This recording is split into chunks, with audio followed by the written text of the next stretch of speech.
I'm good. Karibu. Thank you. There's someone else is Patrick, yeah? Maslin? And Patrick, how are you? Patrick Mayo? Maslin? Good morning.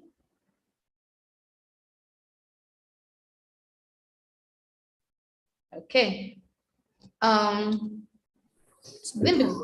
Hello. Hi. Oh, hi, Patrick. Hi. How are you? I'm good. Welcome. I see you are in on time. Okay, thank you. Karibu sana. And Okay, Maslin, say hi to us once you are able to. We'd like to hear your voice. So my name is Dr. Grace Morethi, and I'll be with you today and tomorrow. Yeah, Maslin says good morning. Karibu, Maslin. It's good to have you. I'll be with you today and tomorrow. We'll be looking at leadership morale and employee turnover management. As Florence says, it's going to be actually a good session. It's going to be interactive. The sessions are going to be quite interactive. I will keep calling on you to talk to me. So be ready for that. Yeah, be ready to talk. I will ask questions. I will ask for your contribution. So I will really need you to participate.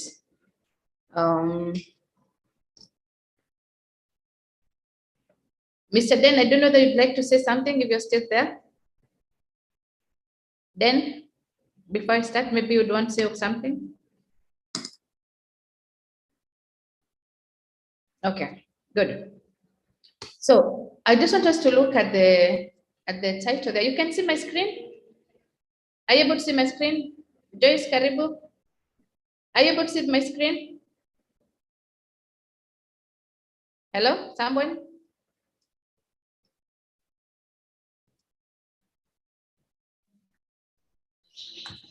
Hello, Grace, we can see your screen. You can see? Yes, we can. Yeah, good, thank you. So I just want you to look at the title there. Just look at what we're looking at: leadership morale and employee turnover management. And tell me, I just want to hear from someone. I want to hear someone's voice. What do you think this is about? Just from your experiences, from what you've done before. Yes, Martin said yes, thank you. What do you think we will be talking about? I just want to hear what you're thinking, what is in your mind. Leadership morale and employee turnover management. What comes into your mind when you look at this topic? Anyone? Stella, karibu sana, I see you there. Anyone? What comes into your mind?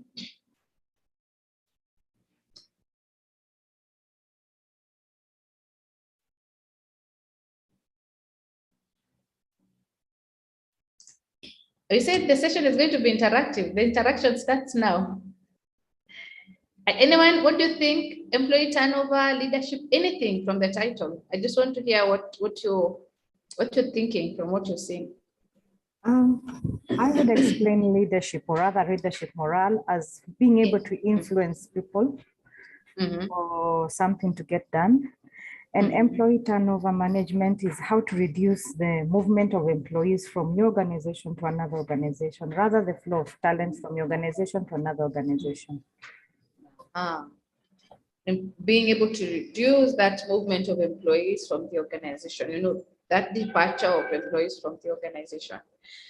And beautiful that you also brought in the aspect of leadership. So yes, we'll be looking at that in these 2 days. We'll be looking at that movement of employees. How do we manage it?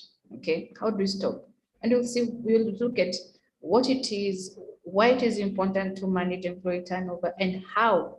And at the part of how to manage employee turnover, is we'll be looking at the role of the leader, the role of the leader in the organization in ensuring that this turnover is reduced, or if possible, do away with it from the organization. So that's what we'll be looking at in the 2 days. And I believe that we will have a very interactive session together.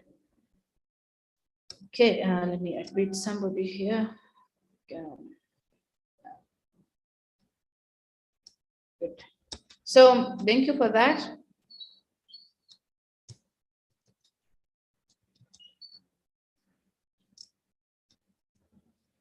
Okay, so these are the objectives of the course. These are the objectives of the whole course. Of course, we want to look at everything today. We look at half of it today and then they'll have tomorrow. So quickly, let's see what we'll be looking at in this course. First, we will look at why employees leave an organization. Because as we have said briefly in the introduction there, in the title, employee turnover is about employees leaving the organization. So we will be looking why. We will look into it. We will discuss why do employees leave an organization. We'll explain employee attrition, turnover, and retention. These words are like two sides of the same coin. Retention and employee turnover are two sides of the same coin. If you are reducing turnover, then you're increasing retention. If you are not increasing retention, then you're increasing turnover. So we look at that. Then we will be able to describe the factors affecting attrition and employee turnover. Okay, we'll be looking again, we'll be able to look at the need for employee turnover management. Why do we need to manage turnover? Why do we need to reduce employee turnover in the organization? Then explain the benefits of employee turnover management, the importance, the significance, or the justification for ensuring that we reduce employee turnover management. Then you look at the manager's role in reducing employee turnover. We as managers, we as leaders in the organization, as HR managers, what is our role? Where do we come in? What are we expected to do? Okay, so that when we help the organization in reducing employee turnover. Then we look at how managers can boost employee morale. Very, very important. We'll see how employee morale is related to employee retention. Okay, we'll see the relationship between employee morale and the employee retention. Then you also be able to explain the relationship between leadership and employee turnover, how leadership or how the kind of a leader you are, how can it cause employee turnover or how can it reduce employee turnover? We will look at that. Then we'll continue, that is from tomorrow now, we'll look at the principles of leadership to reduce turnover. Okay, that is really related to the aspect of leadership. How do you become a good leader so that you can be able to reduce turnover? And then we'll also look at the different steps that you can follow as a leader in turnover management. And then you bring in the aspect of employee relations within the organization in relation to employee turnover management. And here we look at, again, what is the role of the leader in these employee relations and how leaders can build good employee relations in the organization. Again, then we look at teams.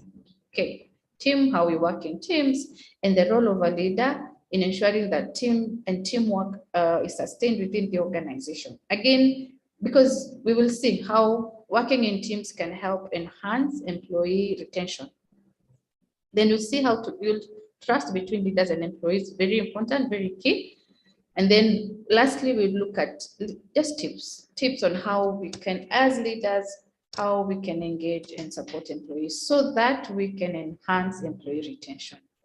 So that's what we'll be looking at in brief. Those are the objectives of this course. That's what we expect to achieve and carry home by the end of the course.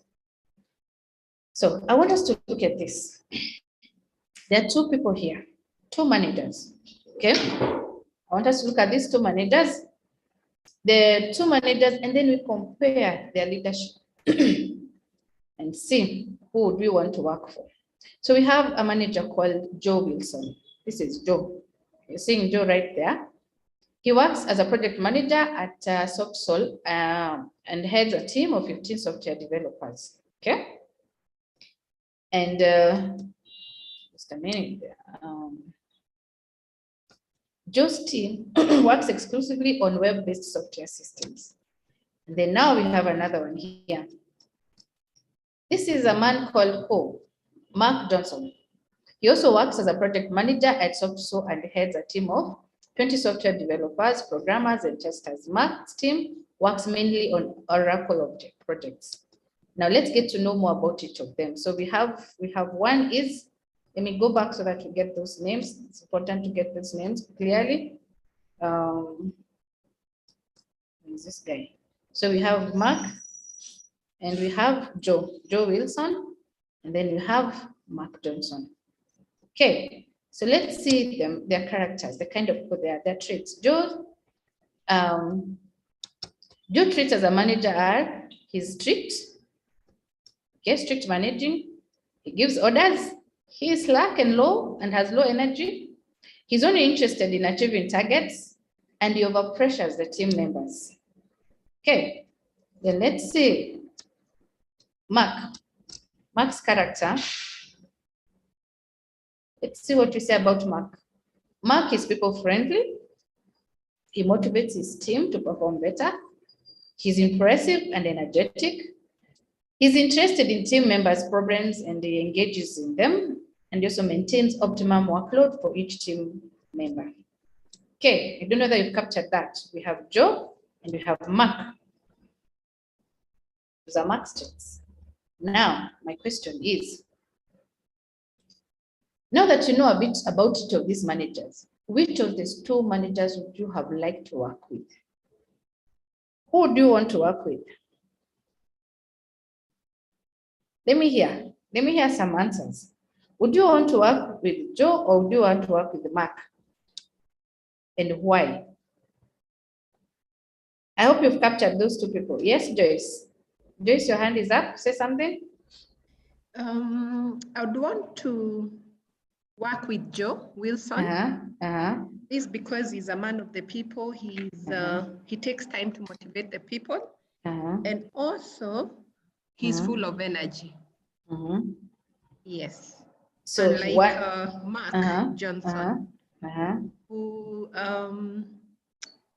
like he's not there to motivate the team. I think also from the description, he doesn't look like, seem like he listens to the team.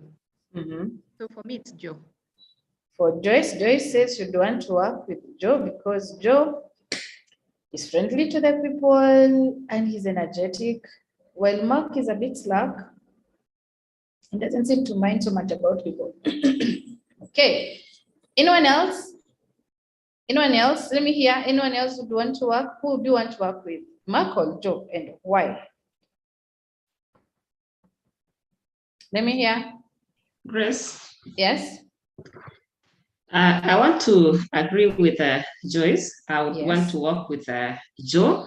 And for simple reason that employees, for employees to deliver or to be productive, they want a kind of a manager or a kind of supervisor that is flexible, not really rigid, and gives room for engagement, and they want to feel that they are part of the system.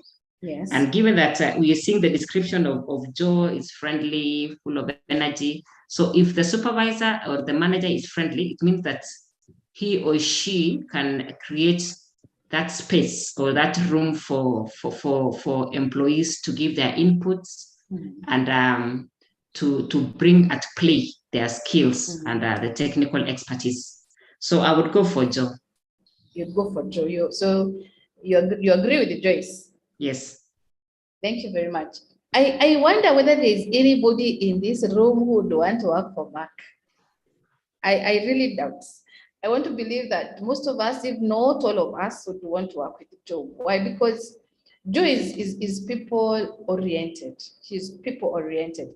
But you see, even in his traits, we are not only saying he's only people oriented, but we also see that he's energetic.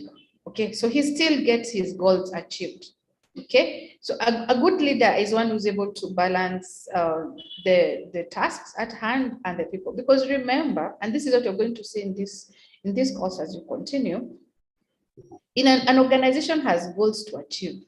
Every organization has goals to achieve. There are some results to be achieved, but these results, these goals are achieved through people. They're achieved through human resources. So you must be able to balance the people and the goals. You must be able to, yes, you want to achieve the goals of the organization, but because you have to achieve them through these people, then you also have to see, how do you bring these people on board? As Susan is saying, how do you ensure that the people are involved, they're motivated, their morale is still there? You have to be a leader who balances results and people. You have to be people-oriented and task-oriented. We will be looking at this in this course, because if you're not, you see, if all of us are saying, or most of us will say, I would want to work for Joe. So that means if your leader was like Mark, if you found yourself in an organization where you have a leader like Mark, I want to believe that most of us would be thinking of, how do I get out of here? Am I right? Yeah. If you had a Mark, you had a leader like Mark, you would be every day waking up wondering, how do I leave this organization? How do I go away from this leader? Okay, how do I leave this manager? Because he's not the kind of manager I would want to work with. And you see, that is where the turnover comes in.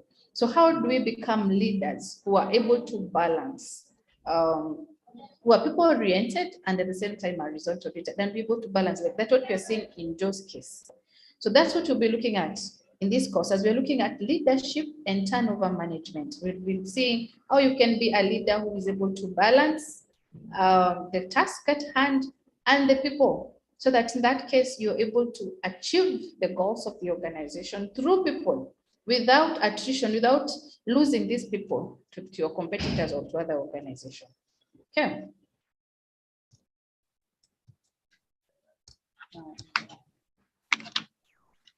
So I think we've discussed that, and we've seen that most of us would really want to work with Joe and not Mark. So let's look at something else here now. That is still under Joe. Okay, this is yeah. So now let's look at leadership, morale, and employee turnover management in further detail. Let's see. Okay, let's see how we become leaders by our leadership, by our traits, how we can be able to reduce well-managed employee turnover within the organization. Okay, so we've looked at that. Why do employees leave an organization? Why do employees leave the organization? Even before I put that there, let me hear from you. Let me hear three people, just anyone. Why?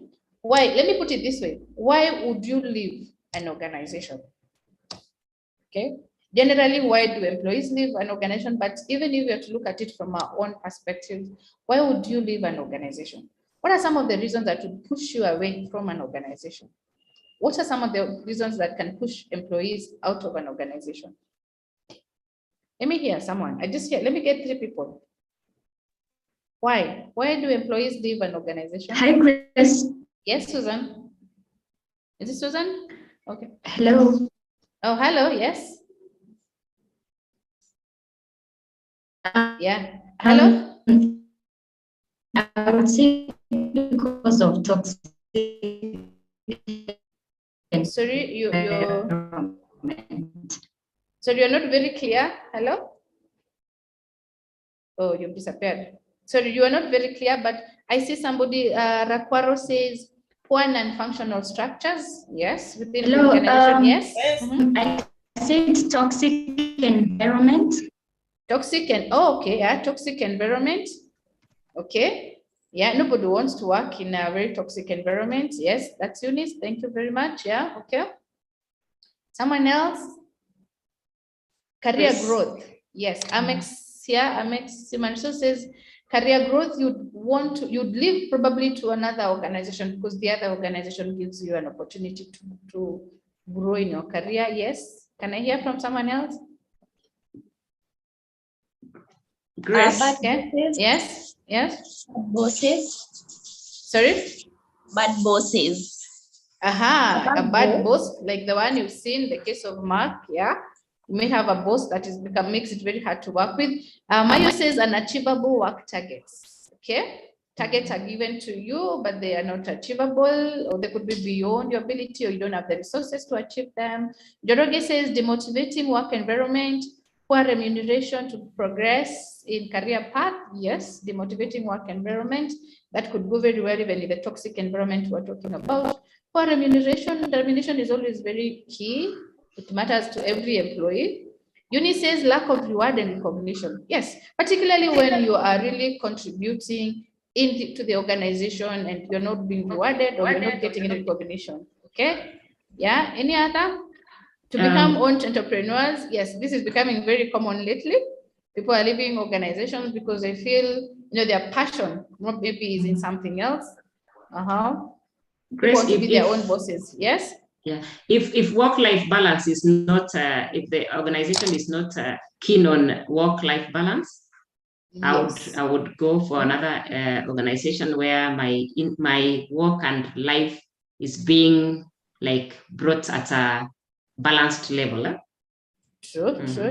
Yeah. If you're feeling that this organization is not giving me that opportunity to balance my life and work, and you can get that somewhere else, that could really be a pusher. Could push up somebody away from the organization. That's true.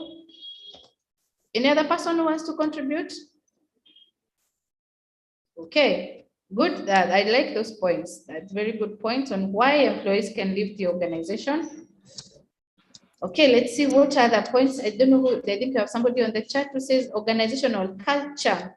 Yes, the culture of the organization, particularly if it's a culture that doesn't agree with your values. Okay, if the culture doesn't seem to agree with your values, if it doesn't go well with you and what you believe in. So some of the reasons, I'm sure some of the reasons you have here, you've already said them, but most employees are not motivated to come because they find that work may be difficult or uninteresting. Okay, why? It could be difficult because probably it's not well described, because sometimes we lack training, we don't have the skills to do it, or sometimes we find it uninteresting because it may not be within our passions. Okay, might be in a job that in the first place is not what you really wanted. Okay, then they are not motivated to come to work, avoiding the unpleasant activity. Okay, that's an explanation for that. Then if employees do not enjoy their work, it is also because they either have not figured out what they want out of their job or do not value what the activity.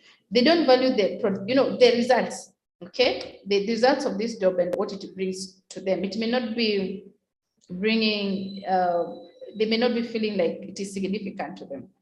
Then you're also saying they are focused on short-term thinking instead of long-term thinking. Okay, particularly when you go to a job and you want very quick returns from the job. You expected that you'll go to this job, but the pay will be very good, or you will grow very fast in the career. Then you get to the organization and you realize that you don't meet your expectations. So some people will find the work unpleasant because of that. Okay, there's so many other reasons why people will leave. Employees may dislike working for this organization. Employee finds elements of his job very difficult to say that. Then employees feel he's not being assigned important tasks. That's another reason why some people may leave an organization. Yeah, particularly if you start feeling like you're being underutilized. Yeah, underutilized means you have the skills and the knowledge, you are competent, but the kind of tasks you've been given at the workplace, you feel they are not up to, they're not really helping you utilize the knowledge and the skills that you have. And then employees that don't see any future in the work that is doing currently. I don't know whether any one of us has ever found themselves in that situation. You're in a certain job, okay, you're working, okay, every day you're going to work, but you keep wondering, where do I go from here? I mean, what's my future? Where will I be 5 years from now? And where you'd want to be 5 years from now, you don't see yourself getting there when you're in that current job. Okay. Then employees feel the manager is not interested in his problems or performance. I think somebody talks about bad bosses. Bosses who only care, like we've seen about Mark and Joe. Bosses who only care about the results, but don't care about the employee. Remember, and I think I'll say this over and over in this course, you can't employ an employee, you can't pick Joyce, for instance, and say, I want to employ Joyce's competencies and not Joyce. When you employ Joyce with everything that she is. Okay, so her problems become the problems of the organization. You cut off. That's how human employ. I mean, the whole aspect of human resources. Yes, that's what it is. Human resources. You pick the resources, but also pick the human aspect of your employees. Okay, so if you find a manager who is not interested in your problems as an employee, as a human being in that organization, then it can become very hard and you find it easier to leave the organization. Then employees feel his needs are not given importance by the manager of the organization. That's related to that. So those are some of the reasons why employees would want to leave the organization. And plus all the ones that you have said, like someone talked about a toxic environment. Yeah, a toxic environment where even you mix that with the culture. It is people normally, maybe there's tension. There's always tension between people. The boss is always mean to the people. The boss does not even know you by name. Okay, I don't know. There's some bosses who keep calling you where every day, or they call you that they don't call you by your name. Every day your name changes. At some point, to get to a point where you feel this person does not look at me as a human being. You only looks at me as a worker in the organization. Okay, so those are the very many reasons why employees could leave the organization. If there is any that we have left out, please add it on the chat so that we can also include it in this note. Then let's look at these three terms. Let's look at employee attrition, turnover, and retention. Employee attrition, turnover, and retention. So employee retention highly depends on attrition. What is attrition? That will be the question we will need to answer first. Attrition is that whole movement of employees, whether voluntary or involuntary. The movement of employees from the organization, whether it is voluntary because maybe they've resigned, they've retired, they have some is retirement, and whether it's by dismissal or by whatever reason that makes the employees leave the organization. That process of movement is what we call attrition. Okay, and attrition is as a result of turnover, the continuous departure of the organization. So the whole process of employees moving is the attrition.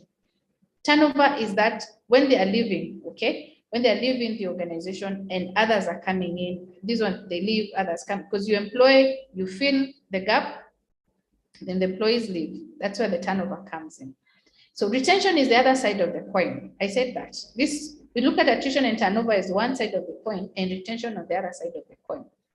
If there is no attrition, I mean, if we reduce attrition, it means you increase retention. So retention in simple words is keeping the employees, maintaining the employees in the organization.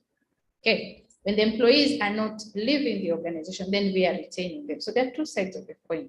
One increases, one reduces. So what are we talking about here in this course? We're saying we want to increase retention and reduce turnover. Yeah, we want to be able to, as leaders, to reduce the turnover while increasing the retention of employees. That's what we are looking at in this whole course.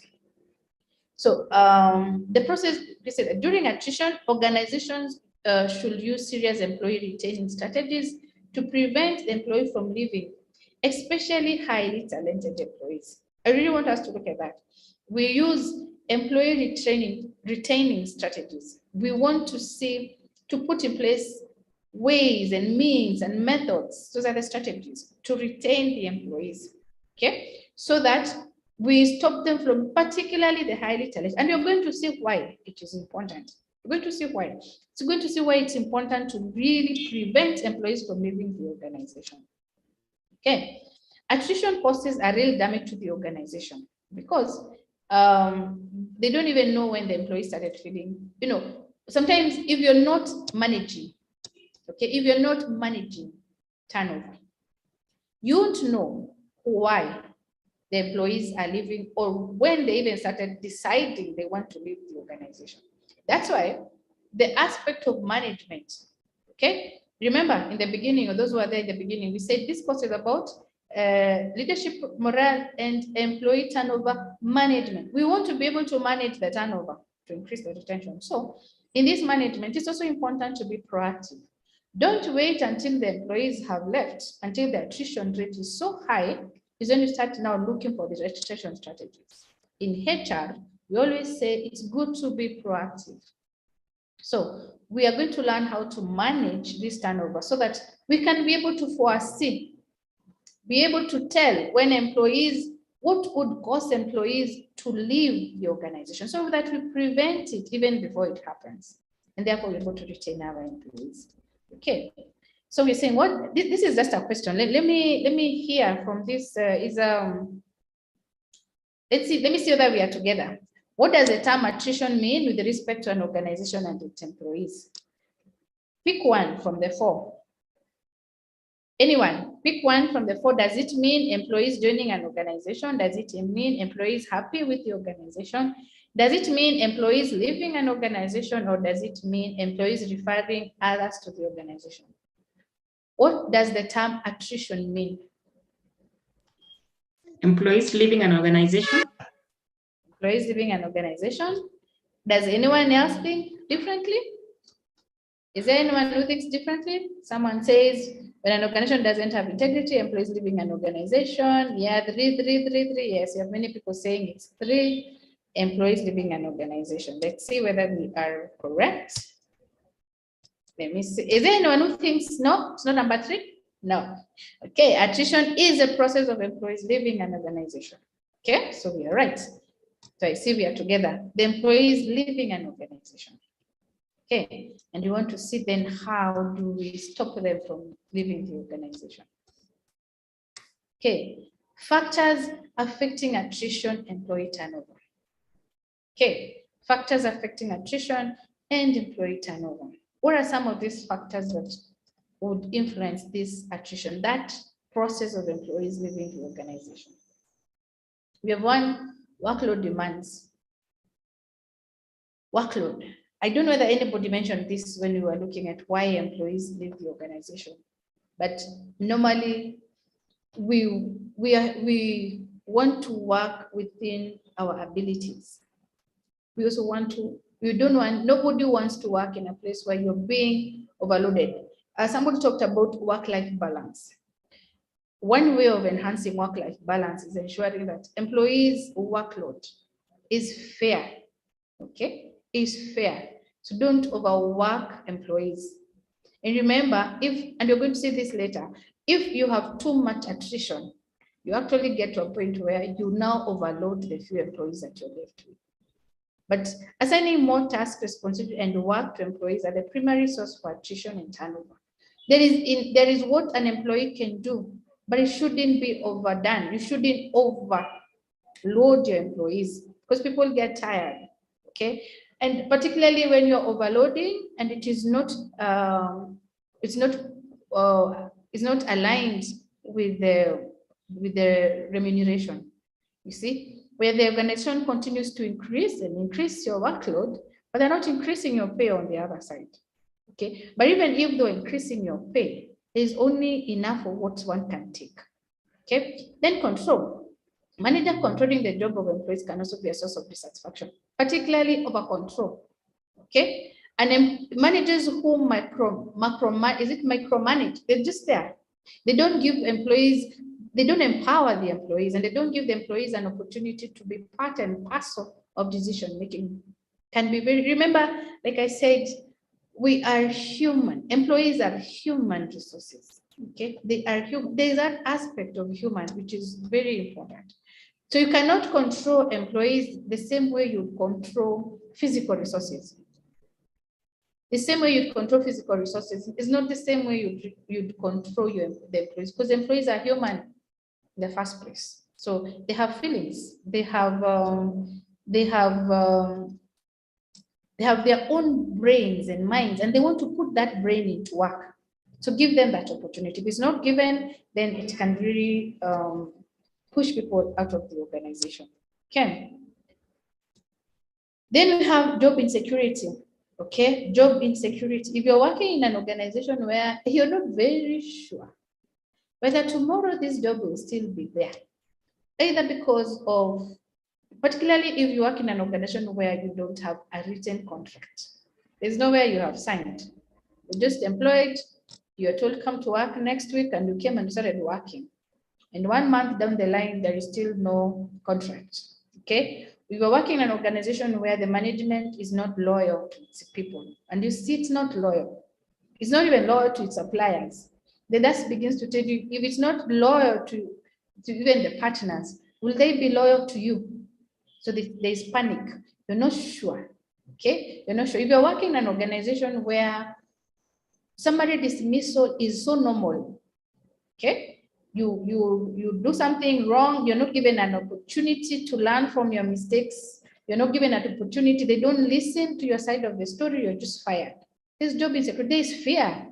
Okay, so nobody wants to work in an organization where you're not sure. You can't make mistakes. You can't. You can be on the wrong because you might be fired. You can't. You fear what you say because maybe if the management hears what you said, you might be fired. That job insecurity. Okay, or the organization is not very stable, and anytime people, there is redundancy. Every time people are being laid off. Okay, you're seeing people being laid off, so you don't know whether you are the next online. So that job insecurity. When you see that, you start thinking, how do I leave this organization? Then the culture, somebody had mentioned about culture before. Yeah? The culture is the norm, okay? The way of life of our people. It is how the organization and the people in the organization carry themselves on a daily basis. So culture is quite exclusive. It includes so much. If you talk about the norms, the values of the organization, but trust me, culture is one of the reasons that many people, I have personally left an organization because of the culture. It was too much. There was too many things on, like the way things were run, the way meetings were run. You go to a meeting and the way the meetings are run, you feel you don't belong. Okay, yeah. So the culture of the organization, and who is in charge of this culture? We are going to see later. Again, it's the leadership. The leadership is the management. The leadership of the organization can determine the kind of culture that an organization will have. Okay, so the kind of culture you find in the organization, how do people communicate? Is communication formal or informal? What is normal? Yeah, are the managers using the formal communication, or are they using a lot of gossip? Okay, all that is entailed in culture. Okay, so the kind of culture, if the culture is not conducive, someone talks about toxic environments, the culture can cause that toxic environment within the organization. Okay,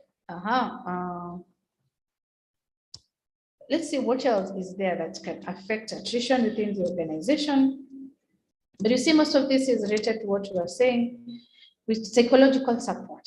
Okay, psychological support from colleagues, from management. Let me just read this. Psychological support from managers and co-workers gives a feeling of acceptance and belonging and helps reduce the problem of attrition in employee turnover. I want you to emphasize on the psychological support from managers and co-workers gives a feeling of acceptance and belonging. Oh, I said, remember, don't forget, we are human beings. It doesn't matter who you are. We all need to feel accepted. So if you're working in an organization where sometimes you're going through a hard time, okay, and nobody cares within the organization, people go on with their lives as if you don't exist, you start to feel, because we are human beings, we are emotional. It doesn't matter whether you're a man or a woman. We all need that psychological support in our lives. Okay, so not getting it from our managers and co-workers can really make us feel, I don't belong here. Let me look for an organization that accepts me as a person. Okay, so that's psychological support, very important. Then home and family problems. Employees are expected to leave their problem at the doorsteps of the organization, but this is practically impossible. Again, because I said, when you employ somebody, you don't employ just their competencies. An employee is like a rose flower. You know, a rose flower has the flower and the thorns, isn't it? Yeah. When you pick it, it comes with the flower, the nice smell, but also with the thorns. You take all. A rose flower is not a rose flower without its thorns. So that's the same thing about employees. You can't pick an employee's competencies and say, I just want your knowledge and skills and your good attitude. But your problems, leave them. We carry with us our problems. If your child is sick and you go to work, yes, you may work, you may do your daily, but you can't be there fully. You can't be there 100%. If your spouse is unwell or you have issues with your spouse at home, You can come to work looking very smart and everything and ready to work, but somehow still your mind once in a while will go back home to the problems that you have.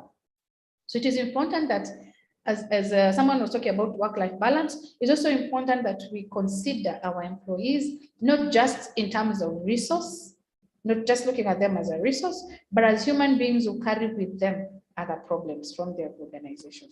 I mean, from their homes, and they can't leave them at the door as we expect. So which of the following is not a factor that affects attrition and from what you have discussed? From what you have discussed, which of the following is not a factor that affects attrition and employee turnover rate? From what we've discussed, which one of the following is not a factor that affects attrition and employee turnover? Let me see whether we were together. I have some people on the chat. Dress code, number two, yes, okay. Dress code, okay. Dress code is not a factor that affects attrition and employee turnover. Yes, all these other aspects, we say the workload, the organizational culture, home issues from home, the psychological support are all issues that could affect, and many others that can affect employee attrition within the organization. But dress code is not one of those reasons. Okay, we're doing well. At least I can see we are still together. Now, determinants of employee retention. Determinants of employee retention. When you talk about determinants, you say, what are these things? Let me call them things or issues that should exist if we want to retain. Remember what I said? Retention is the other side of the coin. Huh? When we talk of attrition and turnover on one side, we have retention on the other side. Okay, one increases, one reduces. So now, if we want to retain our employees, or in other words, if we want to reduce employee turnover, what are those aspects that we must have in the organization? Okay, what are those aspects that we must have in the organization? What must we have already in that organization if we want to be able to maintain our employees, to keep them so that they don't go? Okay, before we go there, let me see. Before we go to the first line manager, sorry. This I want us to stay here. I don't know whether you're able to see what we have here. We have supportive work environments. I'll just read them through and then we quickly look at each of them. Supportive work environment, employee value, growth and job security, loyalty, easy availability of other jobs, leadership trust, solutions offered by management. Okay. Supportive work environment, we've said this in this, when we talk about supportive work environment, captures so much of what we've already said. If we have a supportive work in terms of the culture within the environment, in terms of psychological supports, in terms of having an organization that considers our problems, considers these home problems that we come with. If we look at organization, if you look at someone talks about work-life balance, if we have an organization that enhances work-life balance, then that's, if we have that and much more around that, then we'll be able to retain employees in the organization. Okay. Employee value. Employees are assets. Okay. Employees are assets in the organization. We must be able to see them as value, bringing something into the, not as a cost. Okay. Employees are not a cost. So when, for example, you are giving an employee their leave days, okay, the minimum in Kenya, or the minimum should be 21 days. When you're giving these days to an employee to go on their leave and you pay the employees to be on leave, they're on leave, but you still pay them. Which don't look at them in terms of a cost, but look at it as value, because that's what we're talking about, the work-life balance. Okay, let employees go for their annual leave. Okay, let employees go home after 8 to 5, or I don't know if you're working in shift, then the shifts should be clear. If it's 8-hour shifts, the 8-hour shifts, and they have their rest days. Let employees get their rest days and their rest time. Don't be the manager who calls employees. There are those managers who remember at the middle of the night. At the middle of the night, they remember that there's something that needs to be done, and they take their computers and they email. They send you an email and then they call you. And they say, there's this email at midnight. They call you and say, there's this email I've sent to your, can you look at it? Value your employees. Look at your, I realize that your employees are what? Look at your employees as an asset and don't look at them as a cost. Value your employees' contribution to the organization. Value it. That's what, when we talk about employee value, just like work environment, it's a very inclusive word. It includes a lot. Employees are assets. Employees have something to contribute to the organization. Appreciate what they bring to the organization. Somebody had talked earlier in the chat about recognition and rewarding. Why do we recognize and reward our employees? Because we value their contribution to the organization. Okay, growth and job security. If you want to retain employees in the organization, then give them, allow fair promotions within the organization. Okay, growth. Give trainings to the employee, give career management. Let people know the career ladder. If I am here in job group 2 or scale 2, where can I go? How else can I go up? And how do I go up? What do I need to do? That needs to be clear for employees. Employees need to see that. Job security, in terms of how do you discipline your employees? Can employees feel I am safe in this organization? That even if I'm on the wrong, I'm given an opportunity to learn from my mistakes and correct myself. I'm not just fired. Firing is not an everyday activity in my organization. Job security. Then loyalty. I really want to discuss all this because it's very key to what we are going to continue discussing in this course. Loyalty is a very interesting one. It's really integrity. It is promising, walking the talk. And you tell employees, if you have policies, they need to be followed in the organization. If there's a contract you have signed with the employee, you follow it.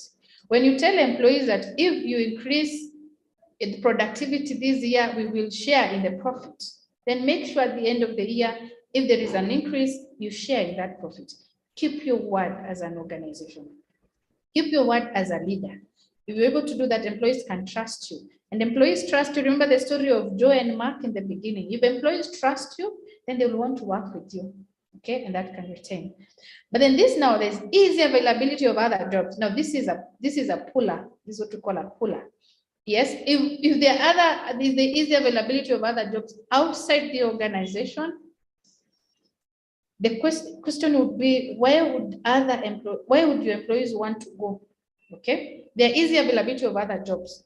Okay, so people are pulled by that availability. So as a manager, what you do is strategize. With all these other things we are saying, to retain your employees, that regardless of those other available jobs, you are able to meet your employees' needs, that they don't feel the need to move. So you need to work very hard. The strategy, the retention strategies we're talking about. Leadership trust, I think I've discussed that together with the loyalty. Then solutions offered by management. How does management capture problems in the organization? Do they ignore them? Okay, yeah. Those of you may have attended the other course on conflict management. You remember saying that if you don't, for example, deal with conflict, it will always come back.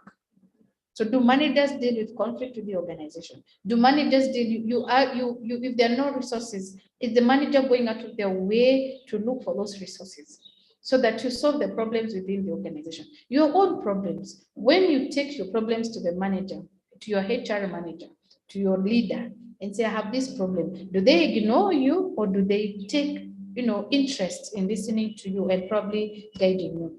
Okay, so those are the determinants we're talking about. I'm seeing some people have written something on the chat.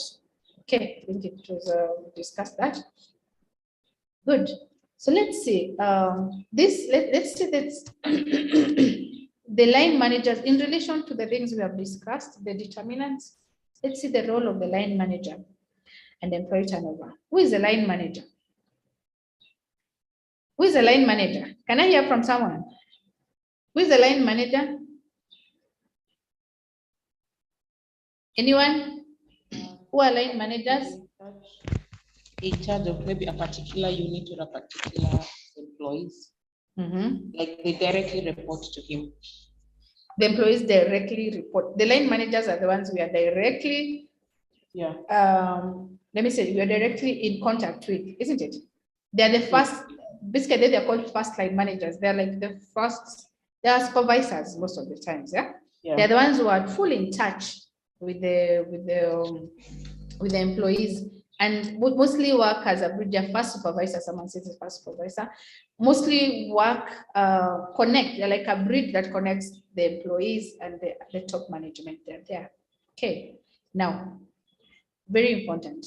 First line managers, very important in employee turnover management. Because remember, we said they're the ones in touch. They're the ones the employees will run to with their problems. They're the ones who will enhance good culture. They're the ones who will hold the team together. Okay, so they become very important in labor. And then the supervisors. You see the issue we talked about, some of the things that influence turnover, we talked about control. And I said some managers micromanage. Now, these first line managers are key in determining what kind of control. Are they over supervising or are they empowering the employees? So they're key. They're very important in enhancing turnover management. Okay, so let's see what kind of managers we need. These line managers. So we continue with the line managers, and we're saying every work unit in the organization has first line managers. And most employees interact with these managers on a daily basis. Yeah, very key, that sentence. Most employees interact with these managers on a daily basis. Important, because that interaction on a daily basis is what determines, is what really comes in whether we're able to retain or whether we will be pushing our employees out of the organization. Okay. Because we're interacting with them on a daily basis.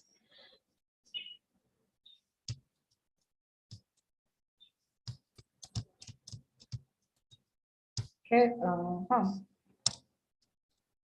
Good. Causes of low employee morale. Before we go to that, there's something I want to say here on the line managers again.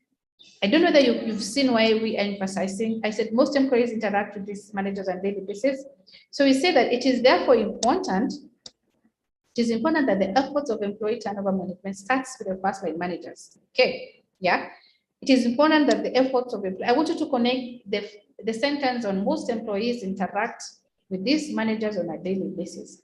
And therefore, it is important that the efforts of employee turnover management starts with the first line managers. Okay, that's why they become important, because they're the ones who interact. They're the ones who feel. By the time top management knows that you are having troubles in your family, or you're having troubles, or you're sick, the line manager already knows that. You understand? By the time we're talking about a team, the teams that we work with within the organization, the culture within that team, the line manager is in, because he's interacting on a daily basis, he understands. He understands the language spoken by his employees. He understands the jobs, he understands the needs of the employees better. So a line manager is very important. So if we are line managers in our organization, I hope we are able to see how we can become very important in turnover management. And if we are not line managers, but we are leaders in our organization, then we're able to see why we need to train our line managers to be good, not just good, but to be leaders as line managers, to be leaders, so that they can be able to enhance employee retention within the organization. They play a very big part because, as we said, they interact on a daily basis with the employees. Okay, so I hope we remember that. It's very key.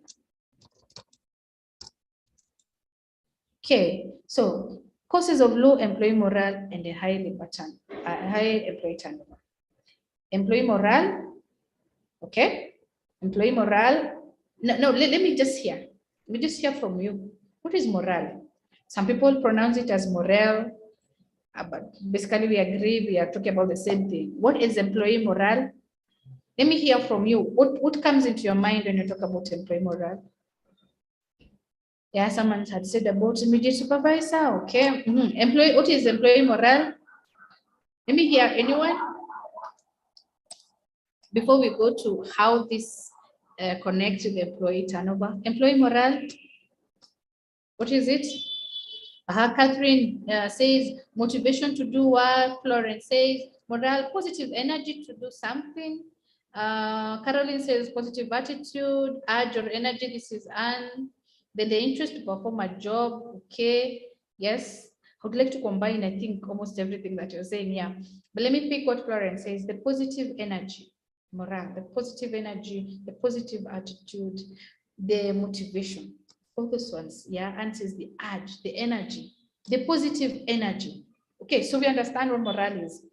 We speak the positive energy, the positive attitude, the employee. Now, if there is continuous low employee morale, or that energy is not there, the positive energy is lacking, or now, in other words, you have negative energy. Okay, you come to work, you're slack, you're complaining, you don't like this job, you don't like your boss, you don't like the environment, you don't even like the customers, you're mean to them, you're rude, you're sneering at them because you just come to work in a very negative attitude. Now, an employee in that state is an employee who will very easily leave the organization. An employee with a state in an employee carrying around a negative attitude. That is a case. Yeah, let me say that is a case for turnover. Okay, that is a case. That is an employee with an intention to leave, would very easily leave an organization.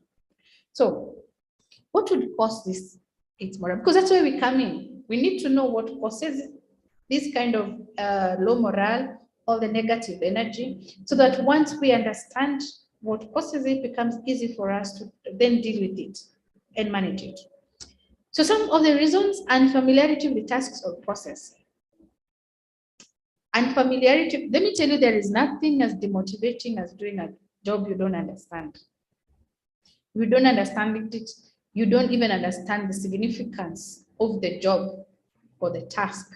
It can become very, very boring. It can really cause particularly if you're doing it over and over and over. Okay, yeah. And what would cause the unfamiliarity with the tasks? Either you're in the wrong job. Yeah, if the job placement was not done well and you find yourself in the wrong job, yeah. Sometimes I know this happens a lot now in the Kenya we are in, because of sometimes high levels of unemployment. Somebody will be like, I'll take any job. Okay, you just give me a job. And you give them a job. And because they are unfamiliar with the task, and probably they don't have the training that they need, then with the time, because you feel I'm not achieving. Nobody wants to do a job where you are not understanding the significance of the process. It becomes boring. Poor peer relationships. How are you relating with your colleagues? Okay, lack of time for personal tasks. Yeah, remember someone talking about work-life balance. Yes, if you're always working, remember, I keep saying this, we are human resources. Yeah, we are human resources. We bring our resourceful part into the organization, but because we are human beings, we also come with our human aspects into the organization. Yeah. Someone says skill mismatch. Yes, skill mismatch could be also. I think she's answering to the unfamiliarity. Okay, of the task or process. If there's a skill mismatch, it could be in a job where really the skills you have and the skills needed for the job don't match. It could lead to that employee low morale. Personal problems, yes, particularly when you have personal problems and you're feeling that there is no psychological support in the organization, so you don't know even who to share with. So you're carrying your own problems with you and you come with them to work, and somehow everything becomes difficult and heavy on you. It becomes hard to maintain a high morale when you have your personal problems. Substance abuse, this is becoming a problem again in our country. Substance abuse could be drugs, alcoholism, could be just the drugs that we take, the ones that we subscribed but we misuse them. Particularly, let me pick on alcoholism. It's been, in some sectors, it's been a problem. And with that, of course, particularly when someone is taking it and coming to work and unable to balance. Low motivation, Low motivation, why would you be motivated? Could be your bosses. Your boss could be causing the low motivation. Could be conflicts within the organization, could be the toxic environment we're talking about, the lack of ability to perform a job role, which could be related to the mismatch in skills as we were talking there. Then initial orientation done wrong. Yes, if the orientation wasn't done well initially, then people may never really understand the nitty-gritties of the tasks, and so they may not perform it well. Okay, so those are some of the causes of low morale. And now what you're saying is this: if these things exist, and you're going to work on a daily basis, the possibility of meeting this, these are things that they push an employee into feeling, do I really need this job? Do I really need to come to work? Okay, you see this, what you're saying here in the graph, the absent. Is that the employees will keep missing work. Okay, they're absent, they're feeling because of the low morale, and this can lead to the high labor turnover we're talking about because of lack of that positive energy. I like someone talk about positive energy. If you lack the positive energy, then the possibility to want to stay in that organization, or well, the feeling that you're in the wrong place becomes overwhelming, and that could lead the employees to leave the organization. Now, with all what you said, why do we need to manage employee turnover? Why do we need to enhance retention within the organization? Okay. Number one, it helps to build a culture of support and belonging to the organization. It helps to build a culture of support and belonging. If as a management we are enhancing, you see, I want you to look at this with all what you've discussed so far. Okay, when we are enhancing, when we are managing employee turnover or enhancing employee retention, it means we are improving employee morale, isn't it? It means we are improving the employee morale. It means all those things you said that cause employee turnover, we are reducing them, we are removing them from the organization. Okay, so that's why we need to enhance the retention, because one, it helps to build a culture of support and belonging. If you're putting in place retention strategy, you're telling your employees, we need you, this organization needs you, you are important, we value you. Okay, and that's what you want to hear as employees, that I'm valued, I'm needed. We want to hear that. That is important to us. It's music to our ears as employees. Okay. Then this employee retention management also helps in planning manpower in order to reach business goals. Very important. You can imagine as a human resource manager in an organization with very high employee turnover. If you're an HR manager in an organization with very high employee turnover, it is impossible to do an HR plan. Because at the beginning of the year, you plan with 500 employees. By mid-year, you've lost a quarter of the employees. They've left. So it means you have to continue redoing your HR plan. It becomes very hard to even have a 5-year plan. Okay? Because there's too much attrition. It becomes very hard to plan. And if you're not planning, it becomes very hard to achieve business goals. Because you don't have stable employees. They are always leaving and coming. They come to the organization. So you have a plan which you can't apply for long. Okay. So retention management is key in HR planning. And remember, HR planning is key in achievement of organizational objectives. Okay. Then also retention management helps to ensure optimum work allocation and prevents overburdening. Yeah. Remember, I said earlier that if you have too much employee turnover, okay, employees, the attrition is very high. At some point, you'll be left with the fewer employees that you need. You might be left with the supply of employees is less than the demand. So that means the few employees you have, you'll have to overburden them. Okay, yeah. There's a place I worked one time, and there was a layoff. They laid off some of the employees, particularly the ones in the lower Kadi. And it got to a point where we had one lady in housekeeping cleaning around 10 offices on a daily basis. It was so hard that it got to a point where, as heads of departments, we are forced to clean our own offices. Because what happens when someone comes to your office and it is dirty, they see you. They don't know that there's supposed to be someone else cleaning that office. They will see you and your dirty office. So we would go to a point where you are supposed to be a head of a department, but you actually pick that mop and you mop the office and you clean and dust. It was that bad. So you see, because if there is too much movement of employees, of course in that case it was based because of a lot of layoffs, but that movement, that turnover of employees can lead to overburdening of the few employees who are left. Okay, so we need to retain management. I mean, we need to manage our retention so that we don't get to a point where we are overburdening the few employees that we have in the organization. We need to be able to balance supply and demand for employees.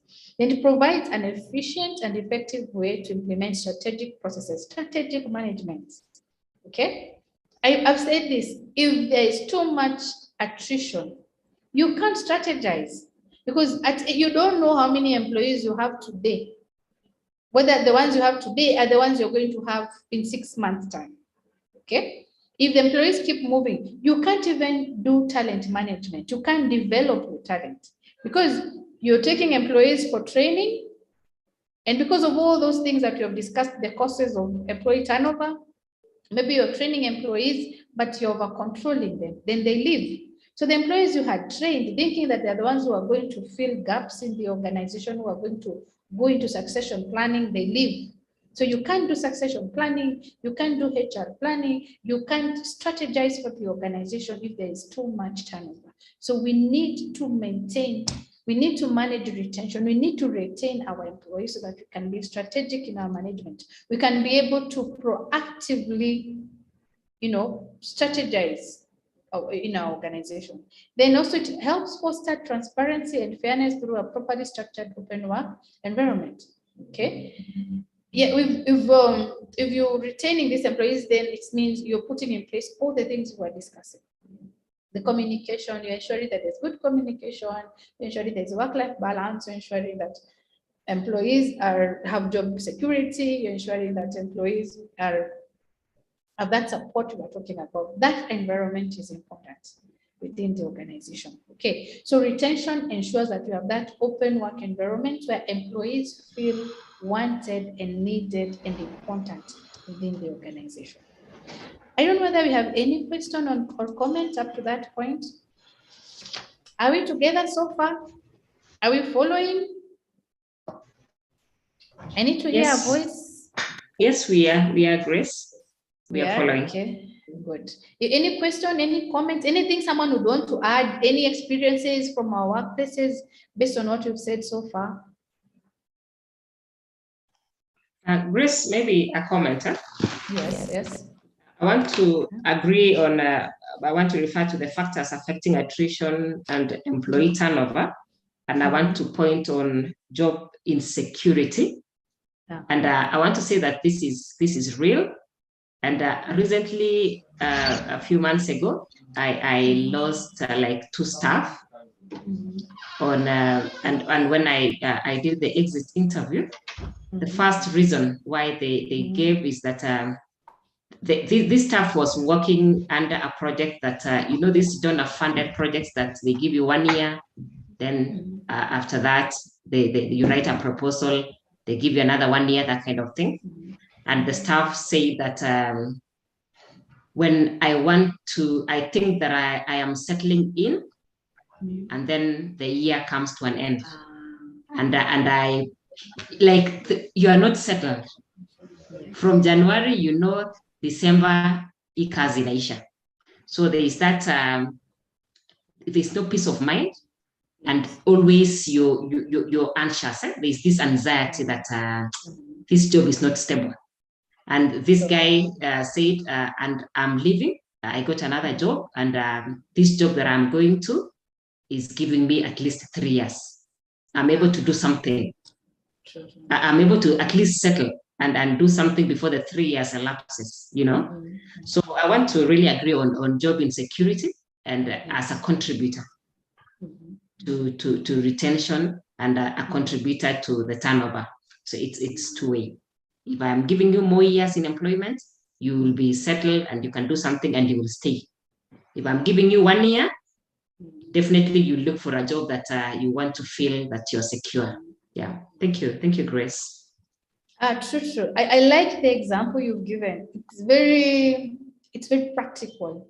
It's a very practical example because I don't know, it's many times people will say, I want to work for the government because in the government, the job is permanent and pensionable. It's a very common expression. People always say that it's permanent and pensionable. Why? Because there's always this feeling that it's really it doesn't mean that in the government you can't get to layoffs and all that. They sometimes get there, but there's a bit more, you know that once I get that employment contract and I sign it, I don't have to worry on an yearly basis, like the example we have been given. You can imagine if you're working on a 1 year contract, there's so much insecurity. Every end of the year, you're like, I am not sure whether I will leave and I'll come back or not. Yes, very, very practical example. And I like the way you actually go ahead to say this person actually left. Yeah, they left looking for a job that would give them a bit more security, a bit more stability. Okay, let me hear any other person, any other experiences from our work, from what we have discussed. Anyone who would want to talk about culture? I don't know. Yeah, Joy says it is also very costly to the organization. Attrition is high. True. Yes, imagine you have to imagine that you employ. Okay, you know the whole recruitment process. The whole recruitment process from advertising for this job, interviewing, bringing the person into the organization, orientation. Before this person settles in the organization, there's a lot of low productivity because before they understand and integrate what they need to do in the organization. Then after doing all that, 3 months down the line, the person leaves. Okay, they leave. Then you have to do it again. It is very costly for the organization. There is both direct and indirect costs to the organization. Okay. Any other person on the chat? Anything? Anything from everything we have discussed so far this morning? Before we continue, any question? Okay. If you have any question, feel free. If you have any comments or anything you want to share, it's always good that you also share because we have some of these experiences in our organization. Good. Okay, let's then continue. So we've talked about why we need to retain our employees in the organization. So let's look at the benefits of employee turnover management. It's a continuation of what we're looking at. Some of the benefits of employee retention, key driver of employee morale. What are we saying here? Let's just, I want to pick this from a ripple effect aspect. If you're working in an organization, where employees keep leaving, even if you are not thinking, you have no intention of leaving, but you've seen your peers leaving and leaving, you begin to feel demotivated. You begin to feel this is an organization that I'm not sure about. If people are leaving, what is wrong with me? I should also leave, isn't it? Okay. So let's look at it from the other angle. When we enhance retention, we do all those things we were talking about, ensuring a supportive environment, ensuring loyalty and trust, ensuring that we give work-life balance, then we enhance employee morale, isn't it? Okay, so employee turnover management helps us to enhance the morale, the energy of our employees. Yeah, if you're working in an organization that you're seeing for sure, like even the example we've been given of the job insecurity, if we are able to enhance this security of employees, then they feel better. They feel that I can work well in this organization, at least have more years to be stable. Okay. Another benefit of employee turnover management is that it creates supportive workplace. I think you've said this before, somehow we mentioned it, that by ensuring psychological support of employees, by ensuring that our environment is conducive, good culture, then you give that supportive, we create that supportive workplace. Now, very important. Now, retaining qualified workforce is more of a benefit to the organization, but it's a key benefit. We've said, and let me tell you this, let me just say this. When you have high attrition, the employees that we lose faster are the most talented employees. Those are the ones because remember, we are working in a competitive, our organizations operate in a very competitive environment. So if you noted that that employee was talented, even another organization will notice the talent. Okay, so the employees that we actually lose in high attrition are the most talented employees. And the most talented employees are the ones who lose morale very fast. If they come to an organization where their skills are utilized, they'll be looking for places to go where their skills can be utilized. Okay, so we want to retain those qualified, talented employees, then we must manage turnover. Then avoiding employee churn costs. The cost, someone has talked about it, that it's expensive, it's costly for the organization. So we want to maintain employees to avoid that. Then of course, helps organizations be competitive in the market. Yes, organizations that keep the employees are more competitive than those that don't maintain or retain the employees. Yeah, nobody wants to work, nobody even, the way when you want to, for example, you get a job offer from organization X, you get a job offer. The first thing you ask is, you ask questions. You ask, how do they pay? How is the culture? There are many questions we ask. How do they pay? How is the culture?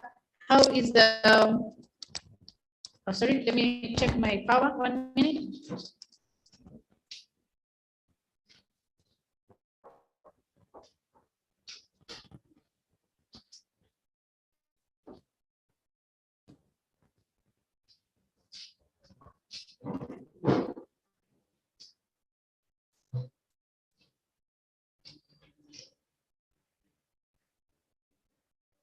Okay, sorry, my power was going off. So I'm saying, when you are looking for a job, you will always ask questions around. You want to know about the organization. If someone tells you, in this organization, the management is really bad, there are no resources, they don't offer resources to the employees, they don't have a very supportive work environment.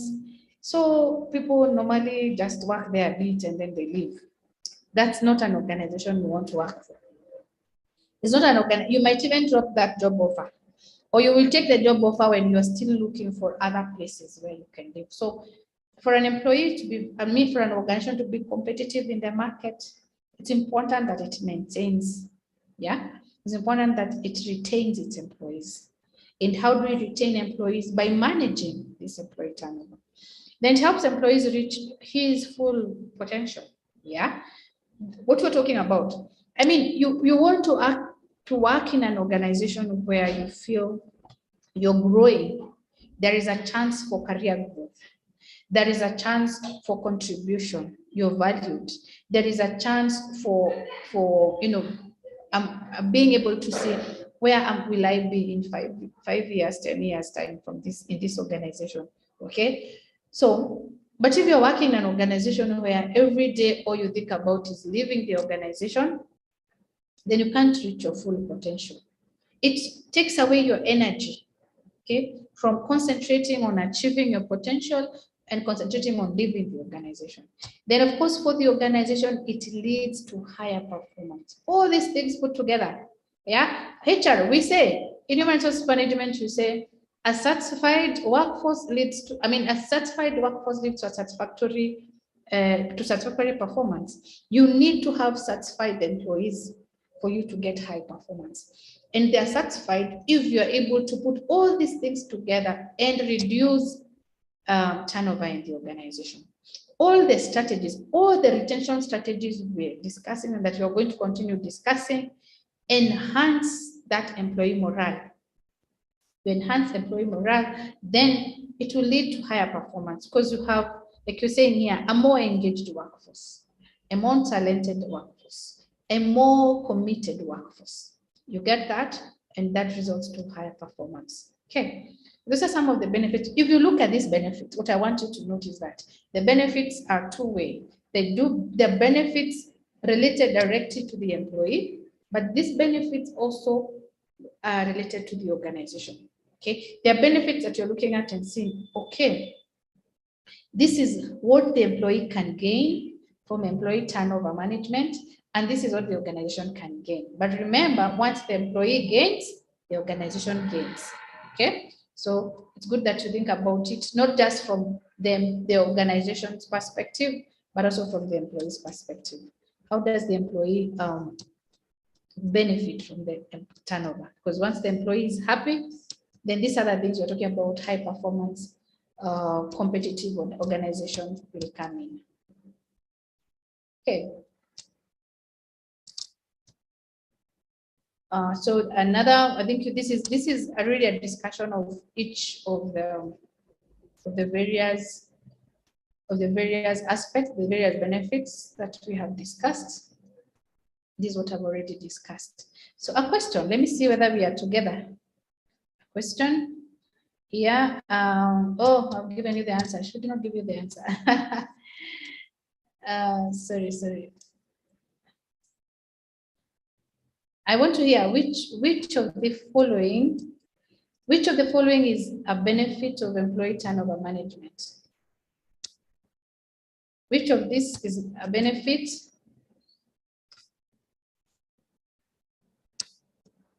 Which of the following is a benefit of employee turnover? Are we together?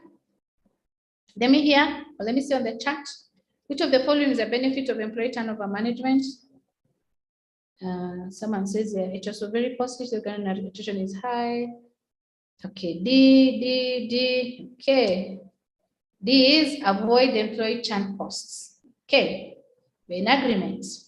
We avoid employee, the churn cost is what I explained, employees, the whole process of recruitment, orientation, placement, then an employee leaves.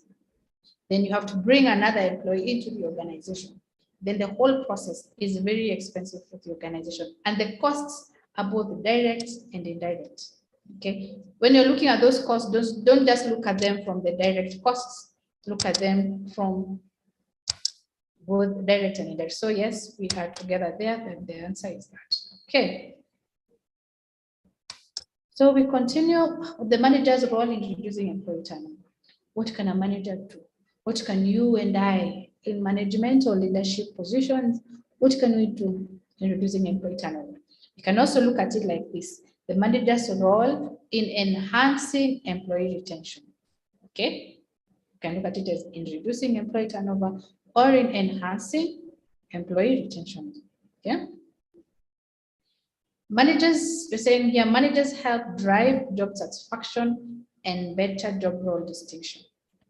They help drive job satisfaction. The manager has that role. It is job satisfaction is that the feeling, the experience that we have with our jobs, and it entails many things, including how significant we feel our jobs are, the feedback we get from the jobs that we do. It's like, let me give a very, very homely example. If you cook food, prepare some chicken, kienyeji chicken, for those who eat chicken, and you prepare it so nicely, and you're happy with your preparation, and you serve your guests, and your guests eat everything. They finish, they clear the dish, and they say, this dish was really nice. How do you feel? Let me hear. How do you feel when you have prepared some meal and people enjoy the meal and actually tell you this meal was very well done? How do you feel? How do you feel? I want to hear from someone. Yeah? Somebody on the chat says satisfied, validated. And Roge Milka says validated. Achievement. Someone You else feel said you feel contented, Right. Grace. Yes, you feel contented. Yeah. Okay. There is always everybody. Remember, I keep saying this. The beauty of human resources is that we are human beings. We have emotions. Honored. Yeah. Having says we feel honored. We have emotions. And we put emotions in everything that we do, whether we want it or not. When you do your job, you do it, and you want to feel that satisfaction. You want to be like, you want to even get the feedback. Okay. So managers help in driving that job satisfaction. They're the ones who should tell you your job, you've done well. And where you've not done well, they come and say, Stella, here, you could have done better. Give you feedback. That is the driving the job satisfaction. How do managers drive job satisfaction? It's in the little things that they do. Okay. Recently, I did something. I was very happy with what I did. And then I forwarded to my boss, and my boss didn't say anything. And I called later and I said, I would have felt very nice if you told me you've done well. And my boss said, no, between you and I know you have done well. But I said, no, it would have felt very nice coming from my boss that this is well done, because it's something that I did within a very short period of time. And for me, it felt like I'd done well, but I really wanted to hear it from my boss. And I know we all find ourselves in that situation. Even our employees find ourselves in that situation. So how does a manager drive job satisfaction? Simple things. Employee recognition. Yeah. Employee involvement. Don't just tell your employees what to do. Empower them. Allow them. Delegate. Delegate authority once in a while. Let employees be in position to make decisions. Okay. And better job role distinction. Okay. Now, this job role distinction is, you need to know what you are supposed to. Our tasks need to be very clear. You need to know, normally when you don't know what you're expected to do, it can cause low morale, okay? Because you might be doing something when you should have been doing something else, but because it's not clear, the job descriptions, let's clear our employees' job description so that they're so clear. That is our role as managers, so that people know what they're expected to do and they do it well. Then managers can help increase employee accountability, not only in the management realm, but throughout the entire organization. Someone has said that they are recognized. Yes, Florence, thank you. Yeah, managers can help increase employee accountability. Our responsibility. Accountability goes with the responsibility. Okay. It is a manager's, basically, this is related to this job role distinction.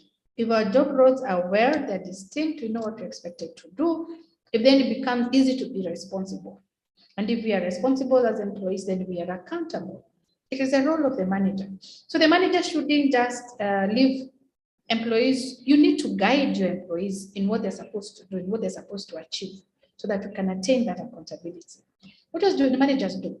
They help increase the overall productivity of subordinates. Okay? They help increase the but how? How will the manager increase the overall productivity of subordinates? Those who are there in the very beginning, you remember the story of Mark and Joe. Okay? And we said, well, Mark is very job-oriented, result-oriented. Joe is not only result-oriented, but is also people-oriented. You have to feel your people as a manager. And that's why we always say there's a difference between management and leadership. But you can be a leader, a manager who's a leader. Okay? Lead your people. Don't just manage them. Don't just achieve goals for the organization, but achieve these goals in relation to remembering that you're achieving them through people. You're achieving the goals through people. So you must put into account the people, the emotions, the human aspects. Okay? Yeah. So you have to be a manager who balances people and tasks, task orientation and people orientation. That's how you increase this overall productivity of subordinates. You can't increase productivity of subordinates by being task oriented only. You can't be the manager who says, you call an employee says, I'm sick, I can't make it to work. And you tell the employee, I don't care how. You know, there's some managers who say that. I do not care how, but by tomorrow, 8 a.m., I want that report on my table. Okay, I give an example of some managers who send you an email at the middle of the night and expect the report on your table by 8. Then you wonder, when are you supposed to work on this? You see, because this manager is more concerned with the results and less concerned with the people. Okay, you have to be able to balance the two. That's how you get this overall productivity of subordinates. Okay, that's how you get it, by being able to remember those. Just remember the story of Mark and Joe. You have to be the manager who is able to balance the two. Okay, what else can the managers do? Managers can greatly boost and improve employee morale. We've already discussed employee morale, the energy. Yeah, being the psychological support you were talking about within the organization, bring it. Okay, bring it. The environment. Ensure that you have an environment in the organization that is conducive, that is friendly. Communication. Okay, don't be the manager who encourages gossip. Yeah. Ensure that there is formal communication within the organization, because that formal communication enhances the morale of employees. We talked about work-life balance, really key. In today's world, work-life balance is becoming more and more important because there's too much going on. Okay. We're seeing so many cases on mental health currently. Why? Because we are unable to balance work and life. It's one of the reasons we're having so many mental health cases in our country today. A manager has a role, can boost the employee morale. How you talk to your employees? Do you know them by name? Do you know your employees by name, or you call them well every time? Okay, trust me, improving employee morale doesn't cost money. That's why sometimes managers get lost. They think it is monetary. It is not always monetary. It is not always about money. You can improve employee morale on simple everyday activities. Simple everyday activities. Okay? Simple, we talked about control, remember? We've talked about control. How does he control? Is he over controlling? I keep talking about empowerment. That word comes out of my mouth very easily in this course. So far, I think I've said it so many times. Empower your employees, okay? Empower them. Let them feel that they play a part in the organization. Ask them questions. Consult them. Don't just change things in the organization without hearing the voice of your employees, okay? So that can boost the employee morale. Then the other role of the managers can help create an enhanced support system for the subordinate to work in. An enhanced support system, okay? Be creating the group dynamics, okay? Be the manager who brings people together. Don't use divide and rule in your team. Be the manager who brings the employees together. Be the manager who brings a support. Bring the manager who is the middle pillar, okay? You know that pillar that controls the other pillars. Be the pillar in the organization, brings the employees together. Be that support system for your employees. Then a manager can help reduce employee dissatisfaction and hence attrition. You know the things we've said. In employee satisfaction, I said, normally employees want a lot of recognition in their work. Employees want to know what they need to do, and they need to be empowered. Someone said earlier on today, I remember someone talking about targets. Yeah, targets. Don't give employees targets that are not going to be achievable. And then you give them these targets also. Give them the resources they need to achieve the targets. Okay, those are small things that put together enhance employee satisfaction. Okay, of course, the remuneration. Is it fair? Is it equitable? Is it coming on time? Don't be the manager who holds employees' pay and you pay them little by little until the end of the month. Okay, the job insecurity we talked about. Can you enhance job security? Give your employees an opportunity to be creative. The younger generation that we have now in our organization, I think now we are calling it Generation Z. Yeah, this younger generation want a space where they can be creative. They don't want places where they are, they can't think. They want to be innovative and creative. Create that. Those are the little strategies that you can put in place and enhance employee satisfaction. So this is a role of them. If the manager does all these things we're talking about, okay, boost morale, increases satisfaction, creates a supportive system, and all the others that we've discussed, then he'll be reducing employee turnover. I don't know whether we are able to see ourselves. I want you, wherever you're seeing the word manager, you put your name there. Yeah, because if you're in leadership position, or you will be in leadership position, this is what we expect you to do. This is what we'll be expecting you to do to reduce employee turnover in the organization. This is your role. Okay, so whenever we are talking about manager, please include your name there so that it reads your name, then you see what you're expected to do. Okay, so understand employee problems to boost morale. Okay, this is again another role of the management. Yeah, management should know its employees well for understanding the problems to prevent turnover. You need to understand your employees and why they leave. Okay, you cannot afford to ignore someone who spends maximum part of his or her day at the workplace. A management must understand what are those problems, what is it that may cause. If you look at this, what you're talking about here is the aspect of being proactive as a manager.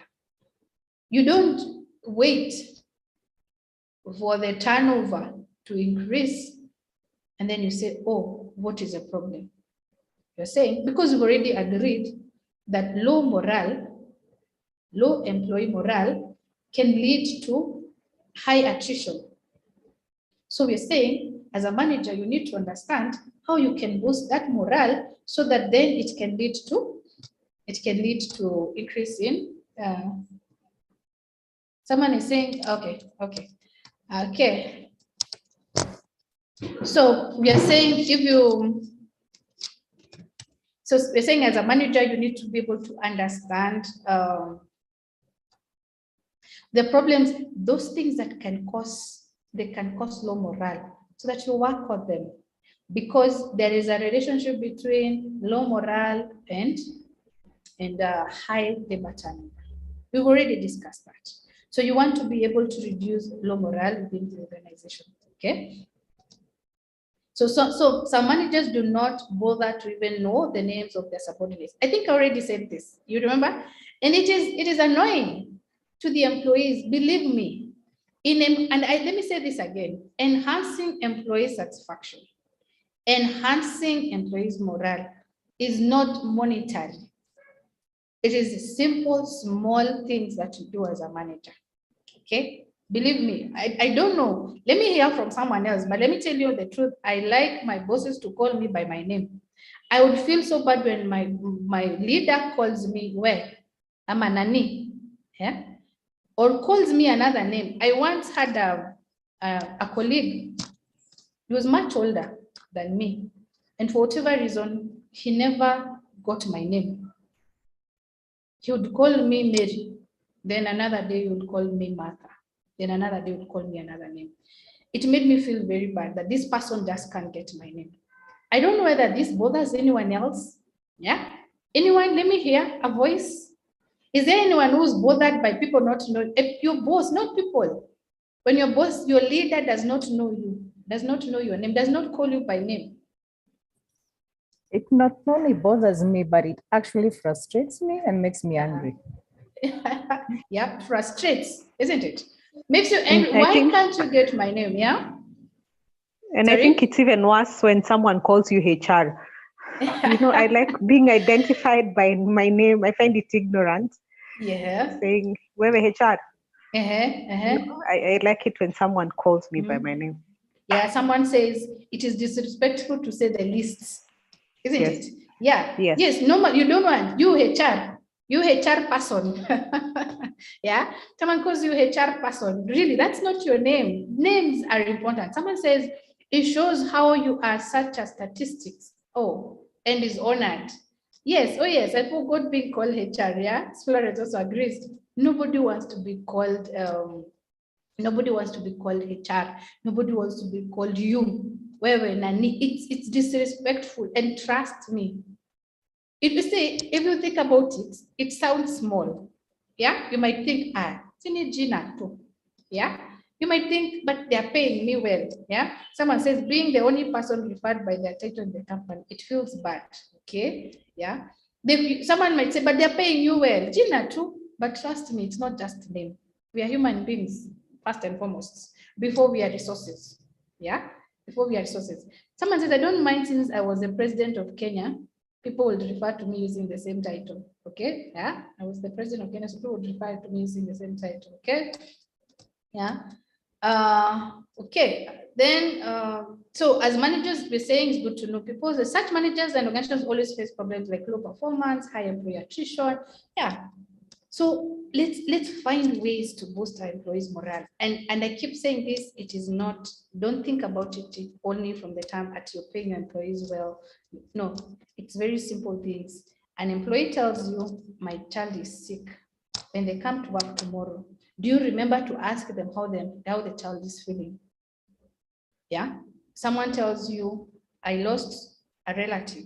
I need to go for the funeral. When they come back from the funeral, do you take your time as a manager to find out how they're coping? Do you take time to just ask this person, how are you feeling now? How are you doing? Yeah. It's a question. It's a very simple question. When you greet people, let me challenge you on this one. Still on this morale aspect, when you greet your employee, do you look at them in the eyes or do you greet them when you're passing? Because looking at, the funny bit is that whenever we say, how are you? How are you is always responded with, I'm fine, even when we are not fine. Okay. But when you look at somebody in the eyes, when you say, how are you? You're able to actually tell whether they are fine or not. As a manager, do you take that other step to say, I don't think you're fine? Those are simple things that boost morale, okay? Knowing employees not only help managers, this one is still under the name. As a manager, it is your responsibility to assist them in their day-to-day operations and help them achieve their goals. As a manager, it is your duty. And I said, where you're saying manager, put your name there. Put your name there. So I really want us to own this. And you need to know what your employees are up to and why they are suffering from low morale. And I said, these are things, sometimes even having a conversation. Call your employee to your office. Sometimes don't call them to your office, take a walk with them and say, look, I have noted that you're no longer energetic. You're slacking in your work. What is going on? Okay, what is going on? Let me hear from you. What is going on? Talk to your employees. A manager must be aware of the key reasons that his team members feel disconnected and help them. If you're not able to do that, as a manager, if you're not able to do that, you'll be very very reactive, sorry. Your employees will be leaving, and once they have left is when you start asking, why did they leave? So look at your employees, listen to them, work with them so that you can can boost their morale so that we don't wait until they leave. Just to say, understand your employees' problems, understanding enables you to have control on your employees. Okay, if the manager is not aware of the problems, then he cannot boost their morale or retain them. True. But how do you know your employees' problems? How do you know if you don't know their name? How do you know if you never look at them and you're greeting them? How do you know if you're the kind of manager who is just thinking about results? Okay, you have to take your employees. You have to boost your employees' morale. You have to focus on the human aspects. Okay, you have to focus on the human aspect of your human resources. Look at the human part. Look at your employees as human beings. I said, when you take a rose, it comes with thorns and a flower. So you also have to look at the thorns part of it and see. Okay, this employee comes to the organization as Patrick. Patrick is your employee. He comes to the organization as Patrick, the person, and Patrick, the employee with the competencies. They don't separate. So you must understand Patrick, the person, and also get Patrick, the resources. Then bring that together. That's how you boost the morale. Stand by them whenever they need your help to feel supported. Okay, this is all what you're saying. Look at the human aspect. Now let's look at this. Let me just read this for you. A study has found out that a company's leadership will enormous influence over employee attitudes. Hence, organizations can create more positive environments for their workforce helping gain greater productivity, engagement, and success. When these factors combine with the positive direct manager relationships to reduce attrition and lower employee turnover rates, okay? A company's leadership will, basically what you say, a manager, a leader, you human resource manager in your organization, or human resource officer in your organization, whatever leadership position you hold, you have so much influence in determining, in influencing employee retention in the organization. You have so much influence. You play a big part in determining whether employees stay, whether they leave the organization.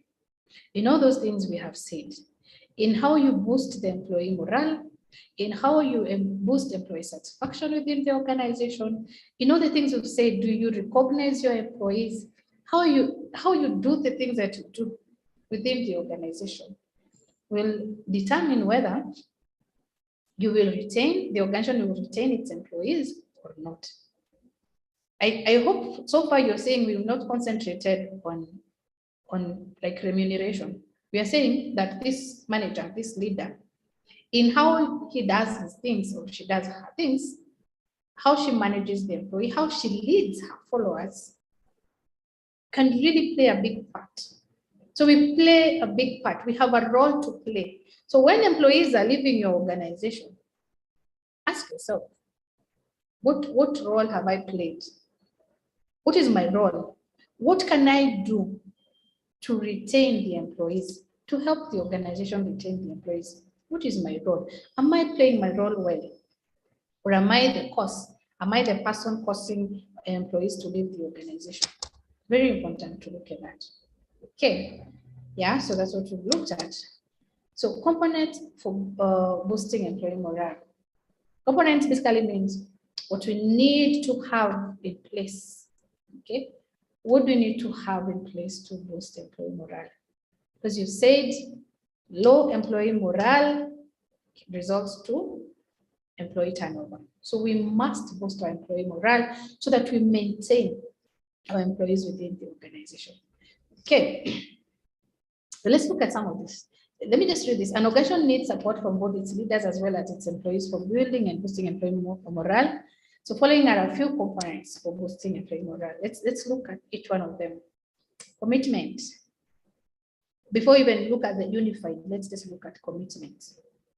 Commitment is, in Kiswahili, I think I'll just use ile kujitolea, isn't it? Commitment. You're giving your whole, you're loyal, giving that loyalty to the organization. But you said unified. So we're talking about this commitment from both the employee's perspective and the management. They both have to be committed. The employees have to be committed to their costs in the organization, and the management has to be committed to its costs. So the total commitment from members, achieving employee as well as central goals becomes easy. Okay, so unified commitment. Somewhere, if you go back to what we discussed, I talked about loyalty and trusts. Okay, loyalty and trusts. Key. It is very important as a manager. If you want employees' commitment, you must be loyal to your words.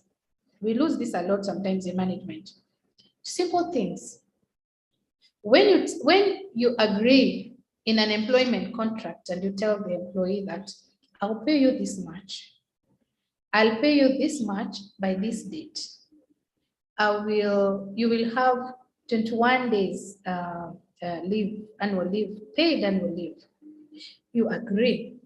You'll have Saturday and Sunday as rest days. You agree.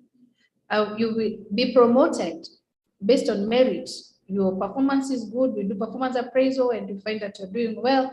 There is an opportunity for promotion. I'll offer you training and mentorship and coaching so that you can improve your chances for career growth. You agree. As a manager, you have a role to keep that. You must be committed to your course. You have a role to keep that word.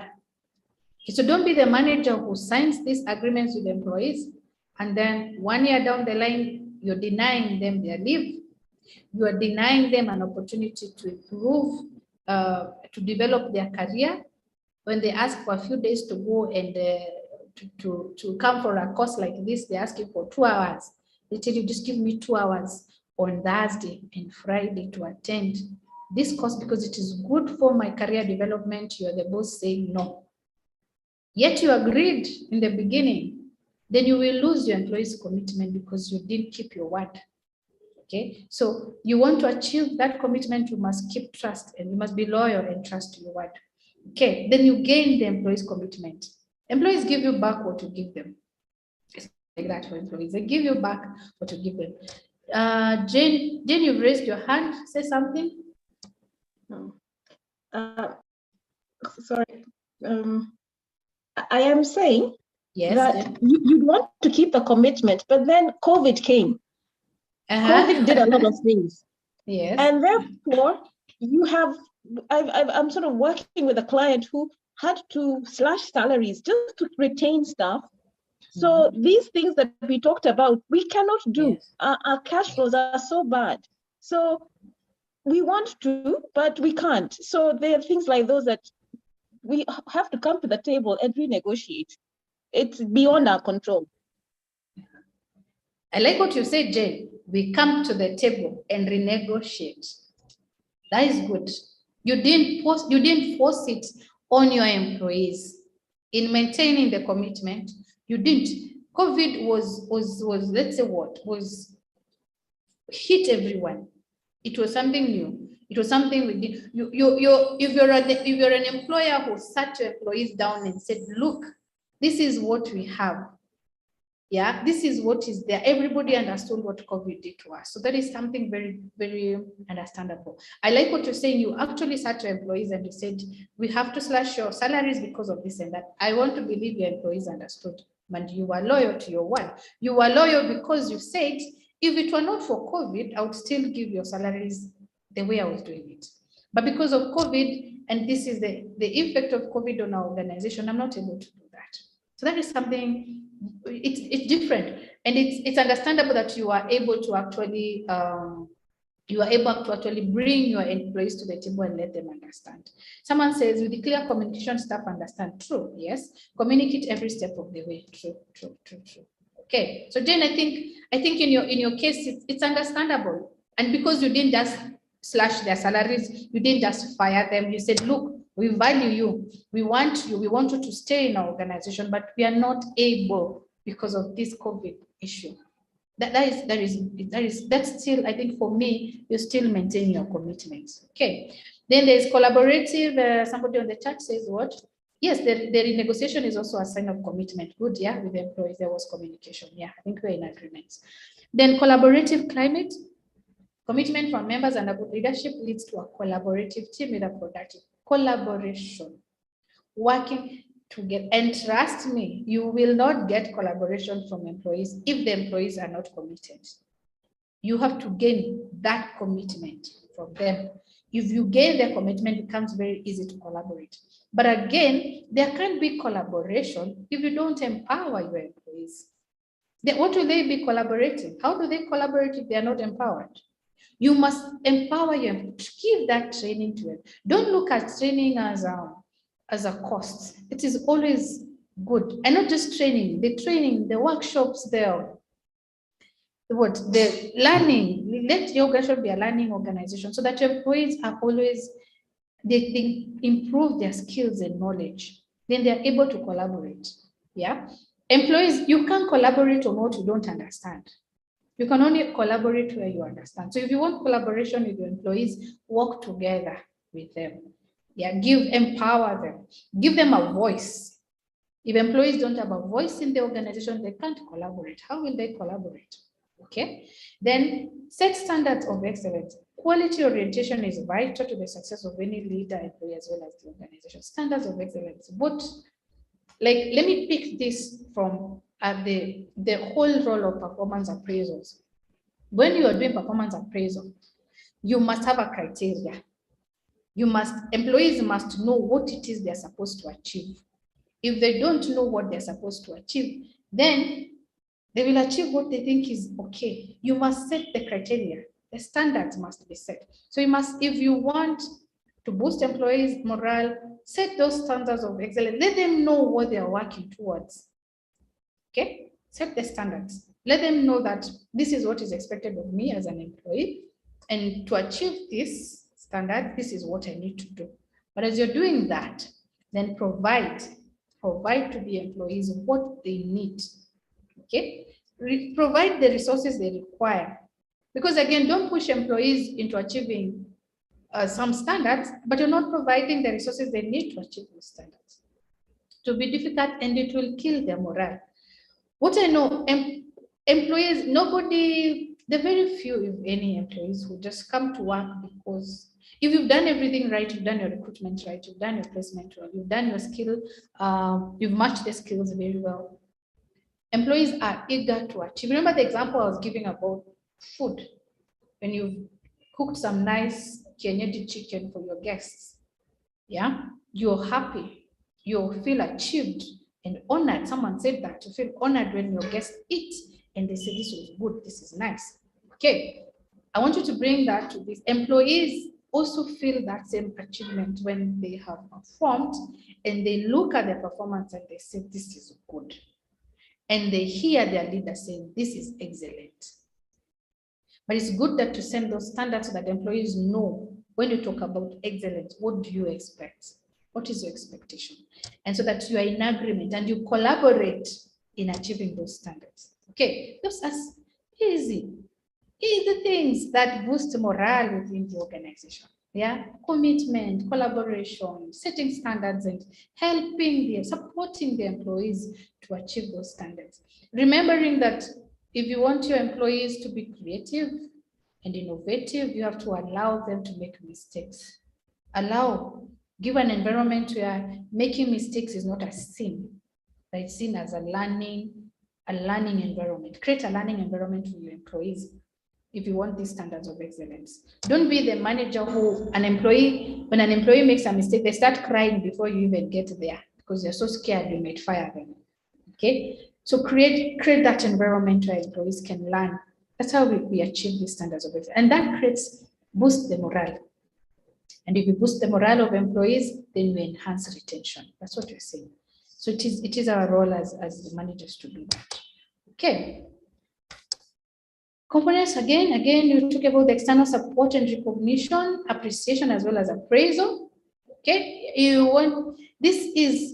I don't know, is there anybody in this room who does not like being recognized and appreciated? We are human beings, we like to hear, well done. We like to hear. And let me tell you one demotivating thing, one thing that can kill the morale of an employee is when an employee gives you an idea, shares a strategy with you as a boss or a manager.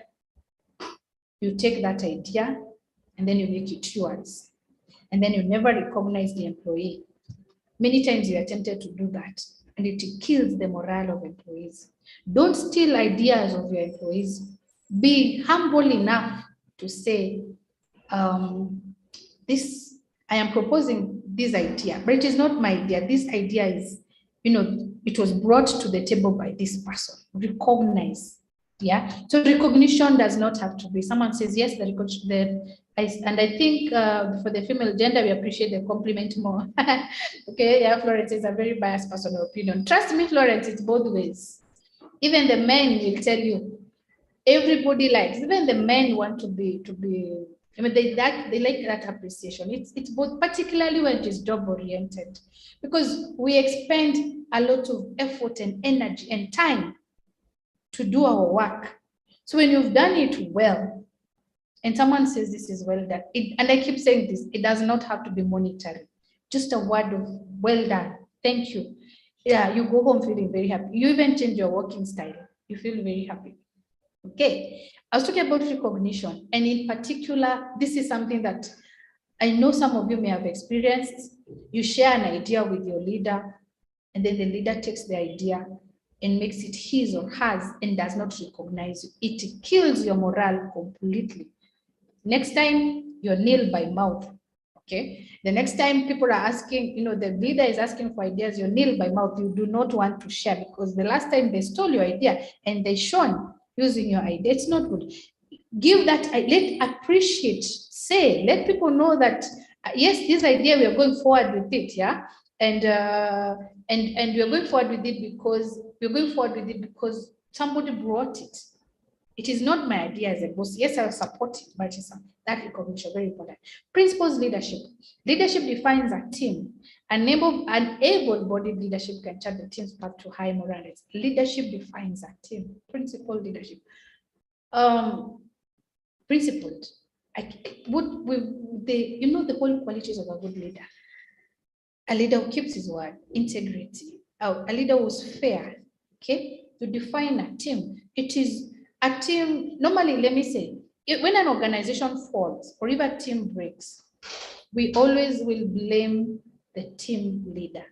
We'll always look at the team leader and say, it is the team leader first and foremost. Yeah. For us, we'll always say that the fish starts rotting from the head. Okay, not the tail. The team takes after the leader.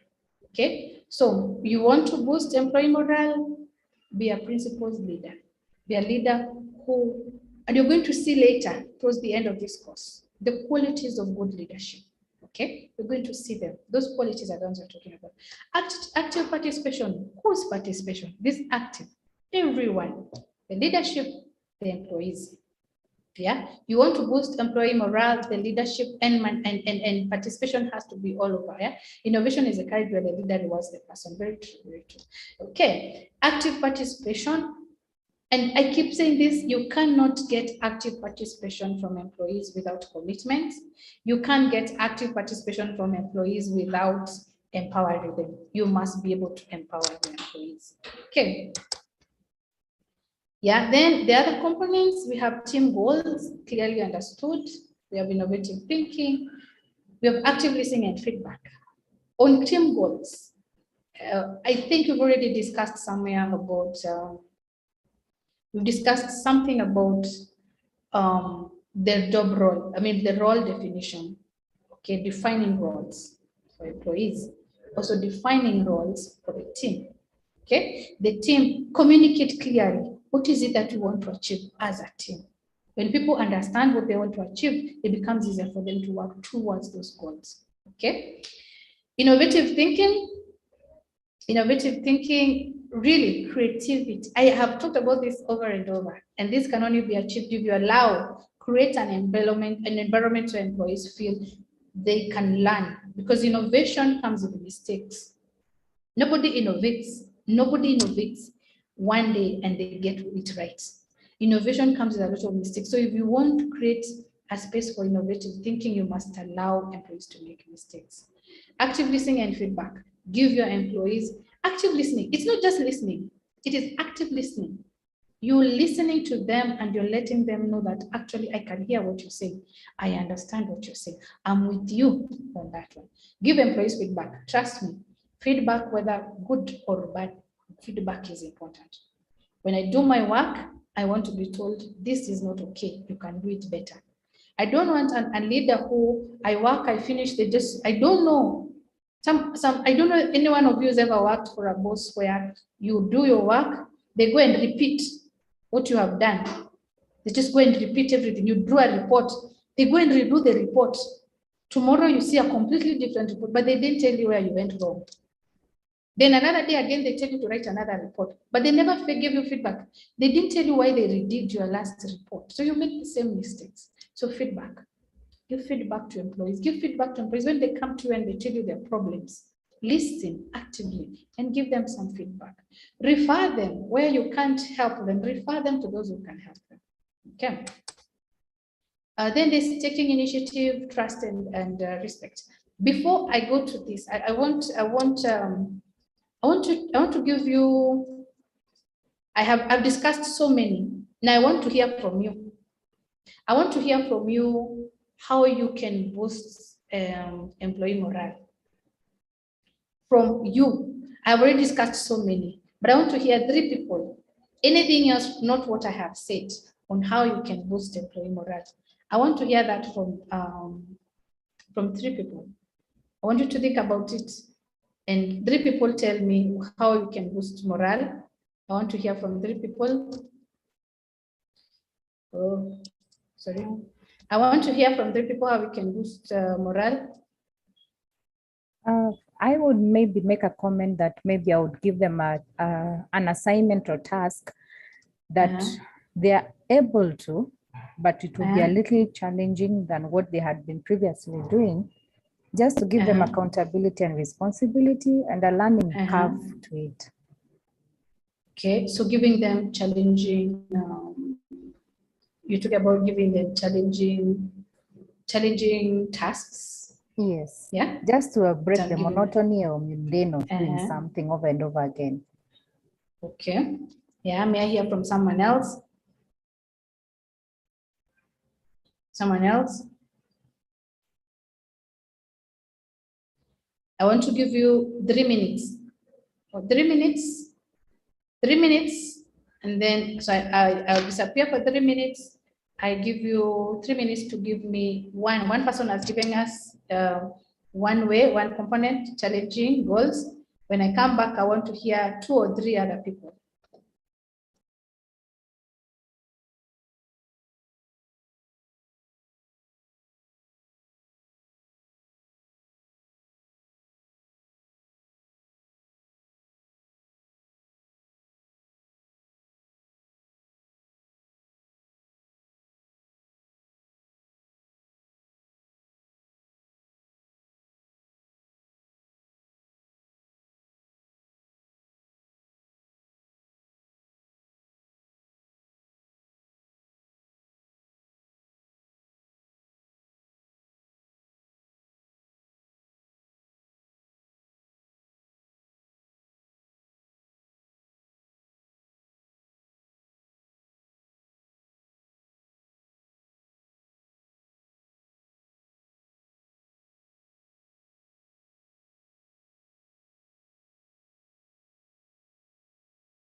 Okay.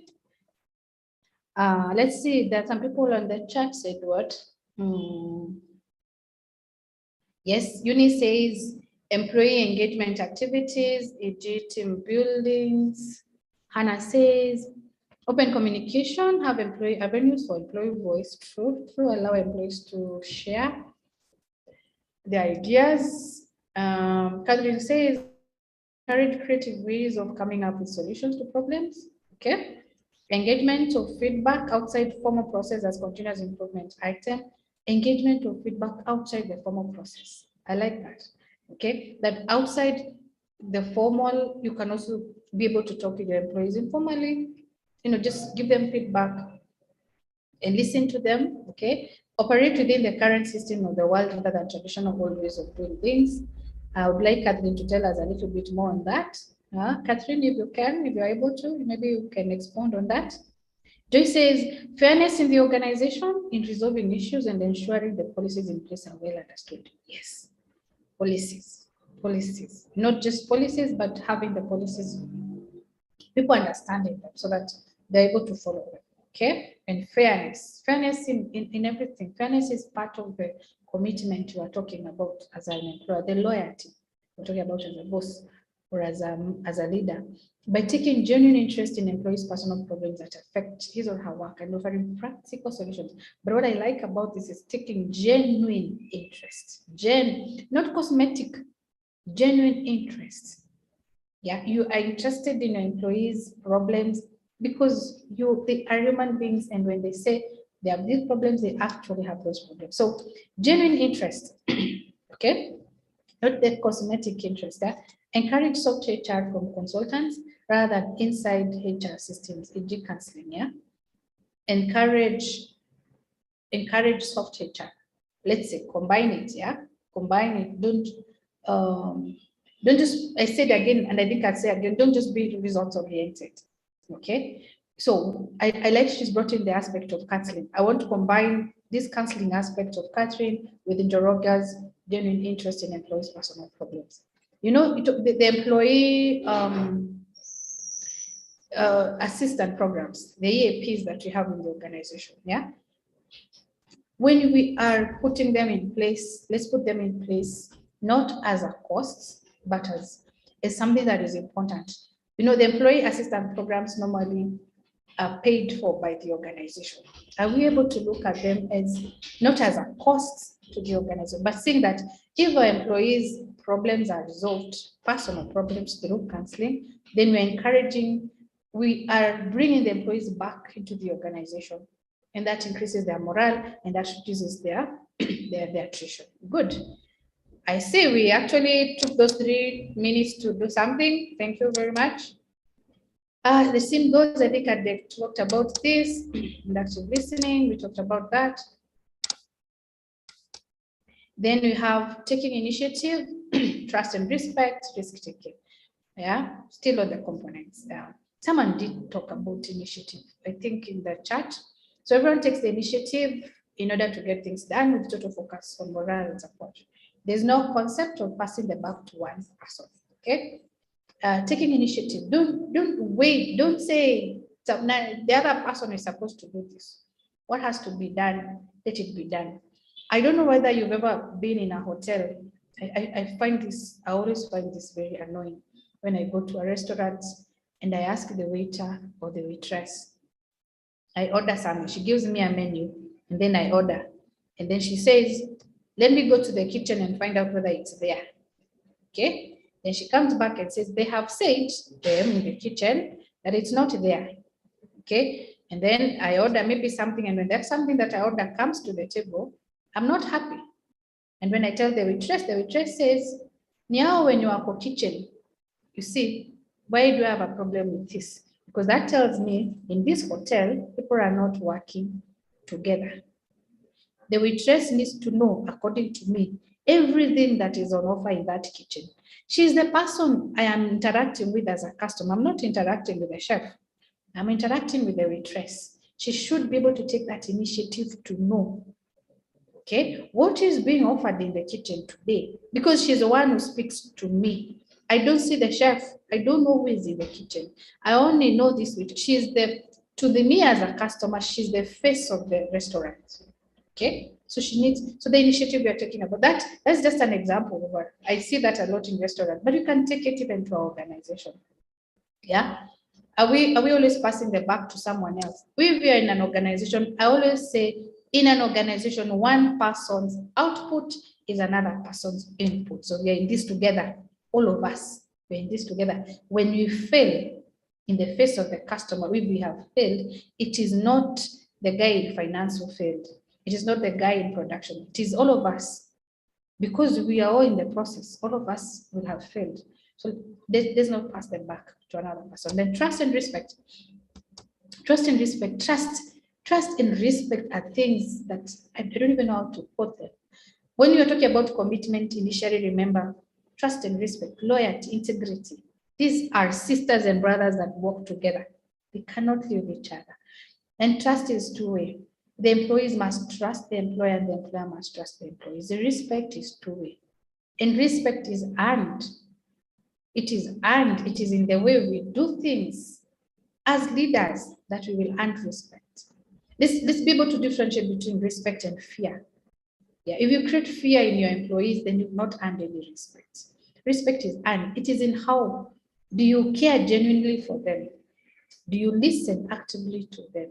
Do you give them a voice? Then they give you respect. You earn the respect. Risk taking. If you're talking about initiative, if you're talking about innovation, if you're talking about collaboration, then you cannot talk about all those things and avoid risk taking. You must, you're saying, yeah, risk taking is an attitude which comes with confidence, okay? And employees will not take risks. They will not take risks in the organization if you don't create an environment that allows them to take risks. So the most important thing for you as a leader is to create an environment where employees can feel, I can take a risk. And that's the environment I'm talking about, a learning environment. An environment where employees know mistakes are okay. Mistakes are what? Are pathway. They are pathway to knowing. You want creativity, you want innovation, you want initiative, you want to allow your employees to take risks. And they can only take risks if the environment is good, it enhances learning, okay? So it's our role as the managers to do that. So you want to boost that morale, allow employees to take risks. Then support, okay? Supportive attitude from everybody. And we talked about psychological support initially, if you remember. It could go beyond even that psychological, but psychological support is important. Very, very, very important, particularly even in the world we are in today where we have so many issues we are dealing with. The psychological support is important. And that's why I said, and I give you a challenge from today onwards, when you say hello to people, look at them in the eyes. Why? Because whenever someone says hello, we always say fine. We are not necessarily fine. How do you give support to a person when you don't know whether they are okay or not? How do you know whether they are okay? It's not every day when people will come to you and say, I'm not okay. Okay? It's not every day. Most of the time, some people will say, oh, they're okay when they're not okay. That's why we're hearing people committing suicide and people are left saying, but he was okay. He came to work. He even went for golf. He played golf with his friends. Then 2 days later, he committed suicide and they're wondering, how? Because we didn't take time to listen to them actively. We didn't give them that support. We didn't look at them. We didn't realize in their eyes that they were not okay. So that's what you're talking about. Supportive team-centric attitude as well as of others and function as one unit to boost each other's morale. Okay, support. When you notice somebody does not have that positive energy, they're slacking in their work, they're absent from work, they have complaining, do you listen? Do you take time to listen to them and find out why? Why? What is the problem? That's the support you're talking about. Then effective communication. This will always come in leadership. Okay?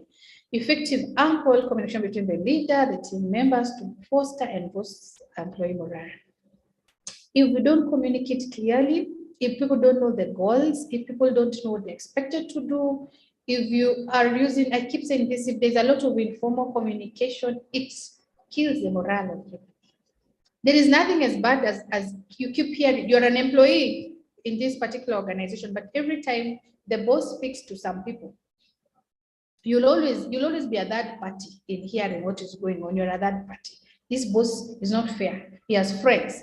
He goes out drinking with his friends and shares office things, office issues with his friends. Then you hear these things with their friends. At some point, it will break you. It will break your morale because you feel you're not part and parcel of the. So as a leader, be that leader. Remember the principled leader we talked about. If you're a principled leader, you know when to say what. Okay. Then the realistic solutions support from leaders' feedback as well as employee feedback. I mean, give that support, you talked about it. And then how managers can boost employee morale and lower turnover. The turnover, this is a continuation of what you're saying. Recruitment and selection. Okay. Yeah, this is a continuation of what you're saying, boosting the employee morale. Now, this is interesting. The recruitment and selection now takes us to the very who is this employee that you're bringing to your organization in the first place? Okay, if you don't do your recruitment right, and I think we said someone talked about skill mismatch. If you remember, you will just employ an employee because there was a vacancy. It's a relative, it's a friend of a friend. A file has been pushed on my desk and I've been told to employ, and you don't recruit right. There's some employees that boosting their morale will be almost impossible because in the first place, they're in the wrong place. They're in the wrong place in the first place. Okay, so it becomes almost impossible no matter what. These are the employees you will do training, doesn't work. You do mentorship, it doesn't work. You do job rotation, it doesn't work because in the first place, they're probably in the wrong career. You know, those we having a lot of this in the younger generation. I didn't pursue the career I wanted. This is not my passion. I would rather be in music. I didn't want to be in HR. I didn't want to be an accountant. I was pushed into it. So we must improve our recruitment strategies so that we're able to capture the talent that we want. Coaching is another way. Coaching is in coaching you get to understand. It's like if you look at a coach, let's just take football. Okay, let's take something like football.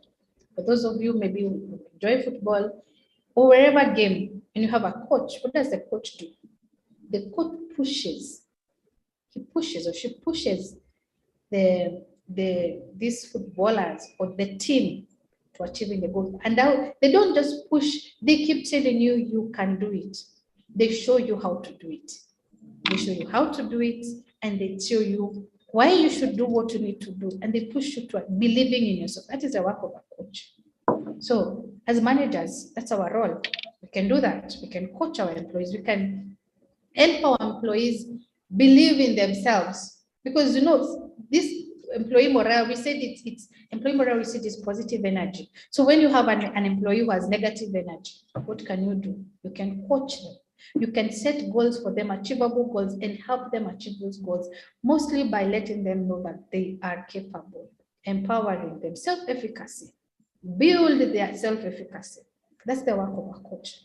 Communicating clear objectives. We've talked about communicating over and over because it's very important. You don't communicate the objectives clearly, employees get lost. They don't know you have role conflicts. They don't know what they should do. They get demotivated. Then team developing initiatives, okay? Team dynamics, group dynamics, very key in employee morale. Sometimes our morale is actually killed by our peers or the people we are working with, the team. If you're working in a team that doesn't seem to understand the goal, where are we going? Why are we doing this? People are not coming. I mean, you have objectives to achieve, but you realize that some people are not achieving. And those who are not achieving seem to be the ones being recognized, or they're the ones who are taking. I don't know whether you've been, let me just give this example, and I'm sure we found ourselves in these situations where you have something to achieve, you have an objective to achieve.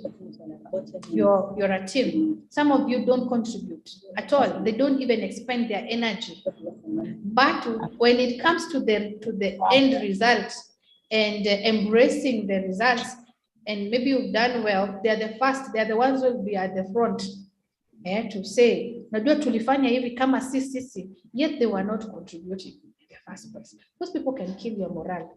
So as a leader, what do? You must ensure that your team is strong and everybody in the team is working. Then we have this word is always very hard for me to pronounce, but Pygmalion effect is what does the manager believe? Okay, what is his belief or her belief of her team or his team? If your manager, if you are a leader and you believe that your people are able, then they will be able. If you show them that you believe in them, okay? If you show them that you believe in them, if you have a team and you express it that I know you can do this, then that leads to high performance. That's what we call the Pygmalion effect. Pygmalion effect is where what the manager believes or what the leader believes somehow rubs on to the followers. So if you're the follower, if you're the kind of a leader who tells your people, I don't think you can achieve this. Trust me, they will not achieve. But if you're the leader who tells your people, you can, you have what it takes. I believe in you. Let's go ahead with this. Let's give it a try. Let's take this risk and see where we can go because I believe in you. When you believe in your leaders, then in your followers, then your followers believe in themselves. And when they believe in themselves, then so that's a way of boosting your employee morale, believing in your employees, believing in them, telling them, yes, we have this task, and I know that we can achieve this. This is what we have discussed. Telling your employees, I know you can achieve this. It may be challenging. During the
Hello.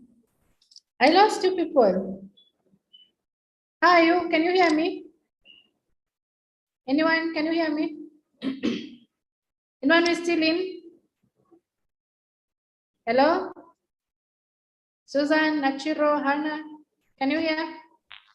Hello, Grace. Yes. We Can you hear me? I can hear you now. I am so sorry. I think you need to have my number so that when I disappear, you can call me. I continued. I thought we were still together. No, we lost you. You can share your number. We lost you. We lost you twice now. Ah, so sorry. I'm so sorry. No, one time I actually asked to go off for about 3 minutes. The time I asked you for, I wanted to go out for 3 minutes. I gave you some assignment in the 3 minutes. That one was okay. But this last one I was left going on. But don't worry. Let's continue. Okay, fine. I'll give you my number. Maybe you can take it. 0721. Okay. 0721. Yes. 255 277. 277. Yeah, so in case I disappear, at least you can be able to let me know that we are not together. I'm so sorry for that. It's okay. I don't know where I lost you now. Had we started the real life example? You had just started just before you went. We had just started the real life example, yeah? Yeah.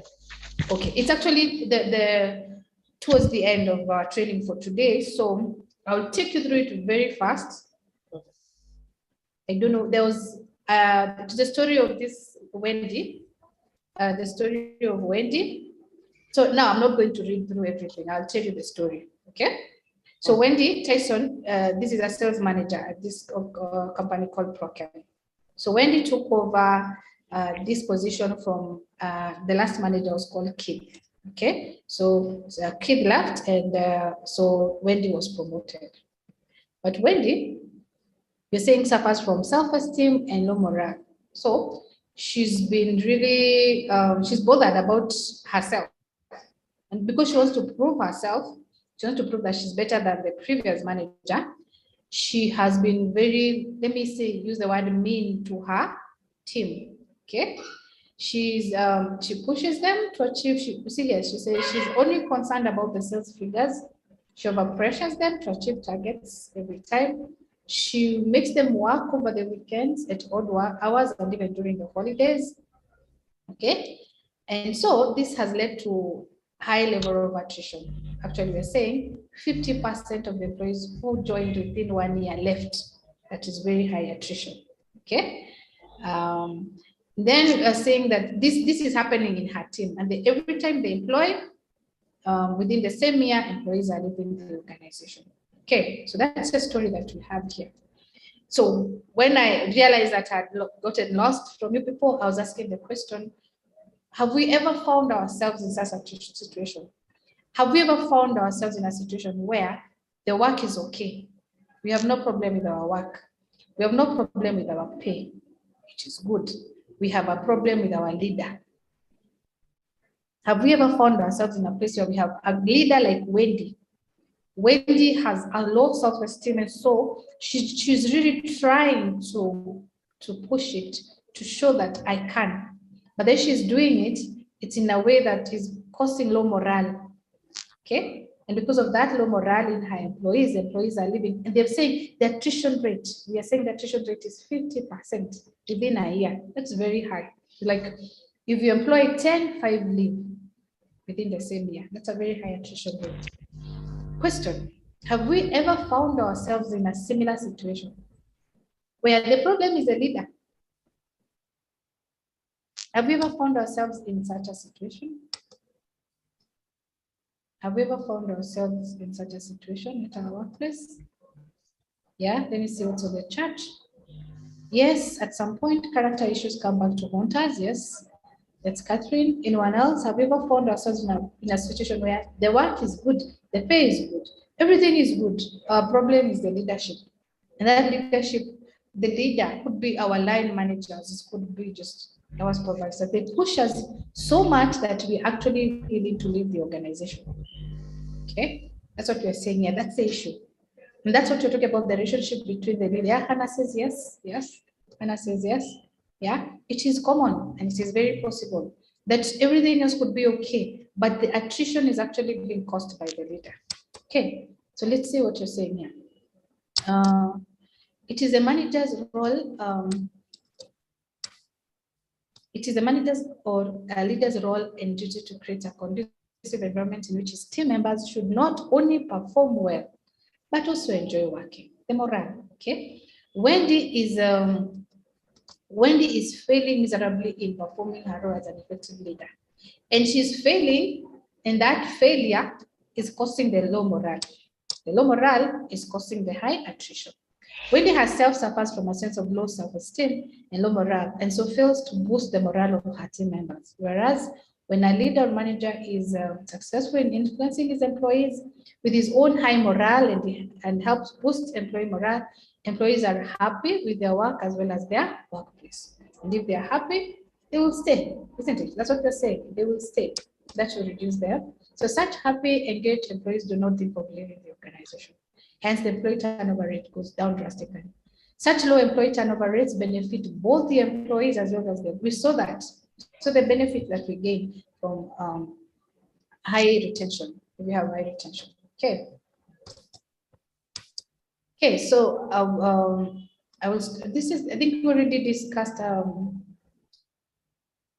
this one. I will stop there for now. I want us to stop at the real life example with the Wendy, because that's why we pick tomorrow. We pick from there. We pick from Wendy's story and continue to see. So based on what we've seen in this Wendy story, what are the leadership qualities? That's what we start tomorrow.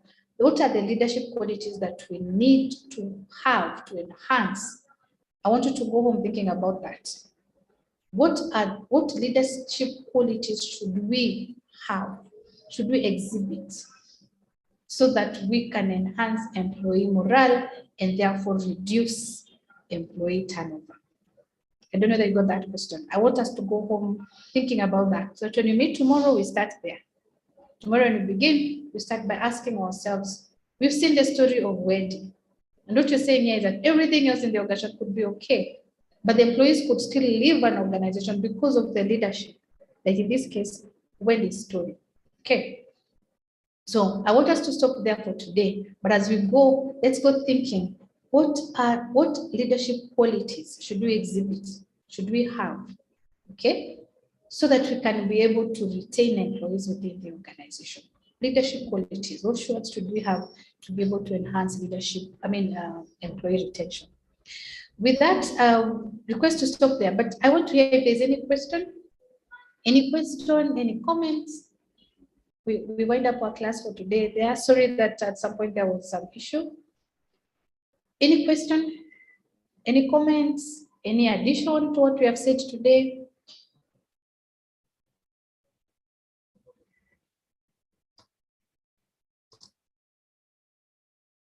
On the chat.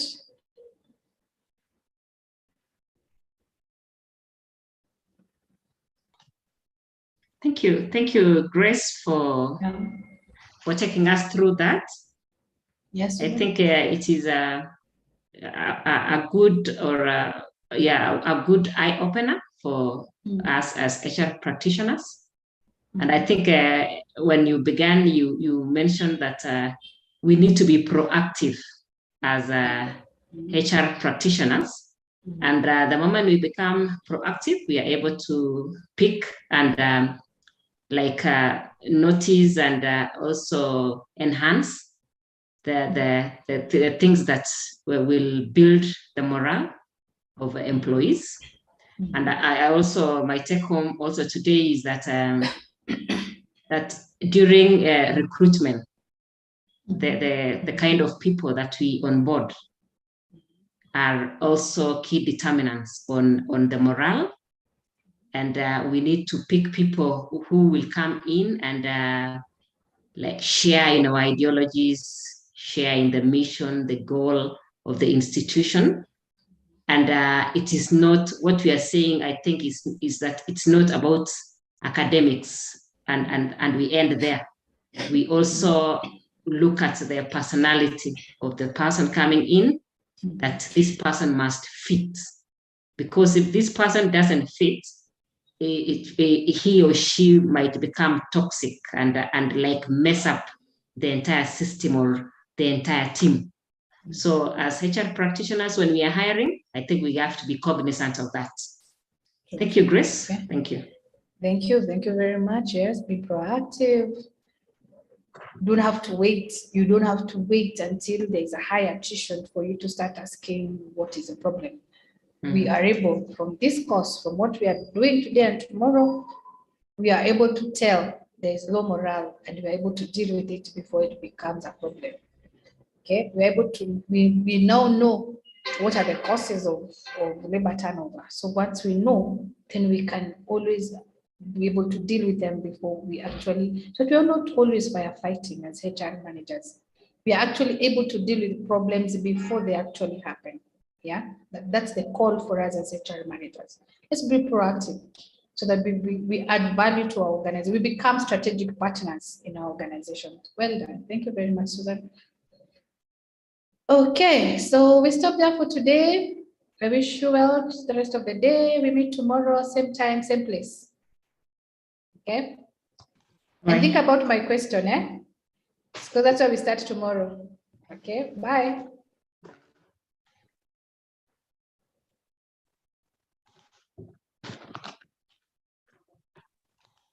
Bye, and thank you so much for your time and the resources.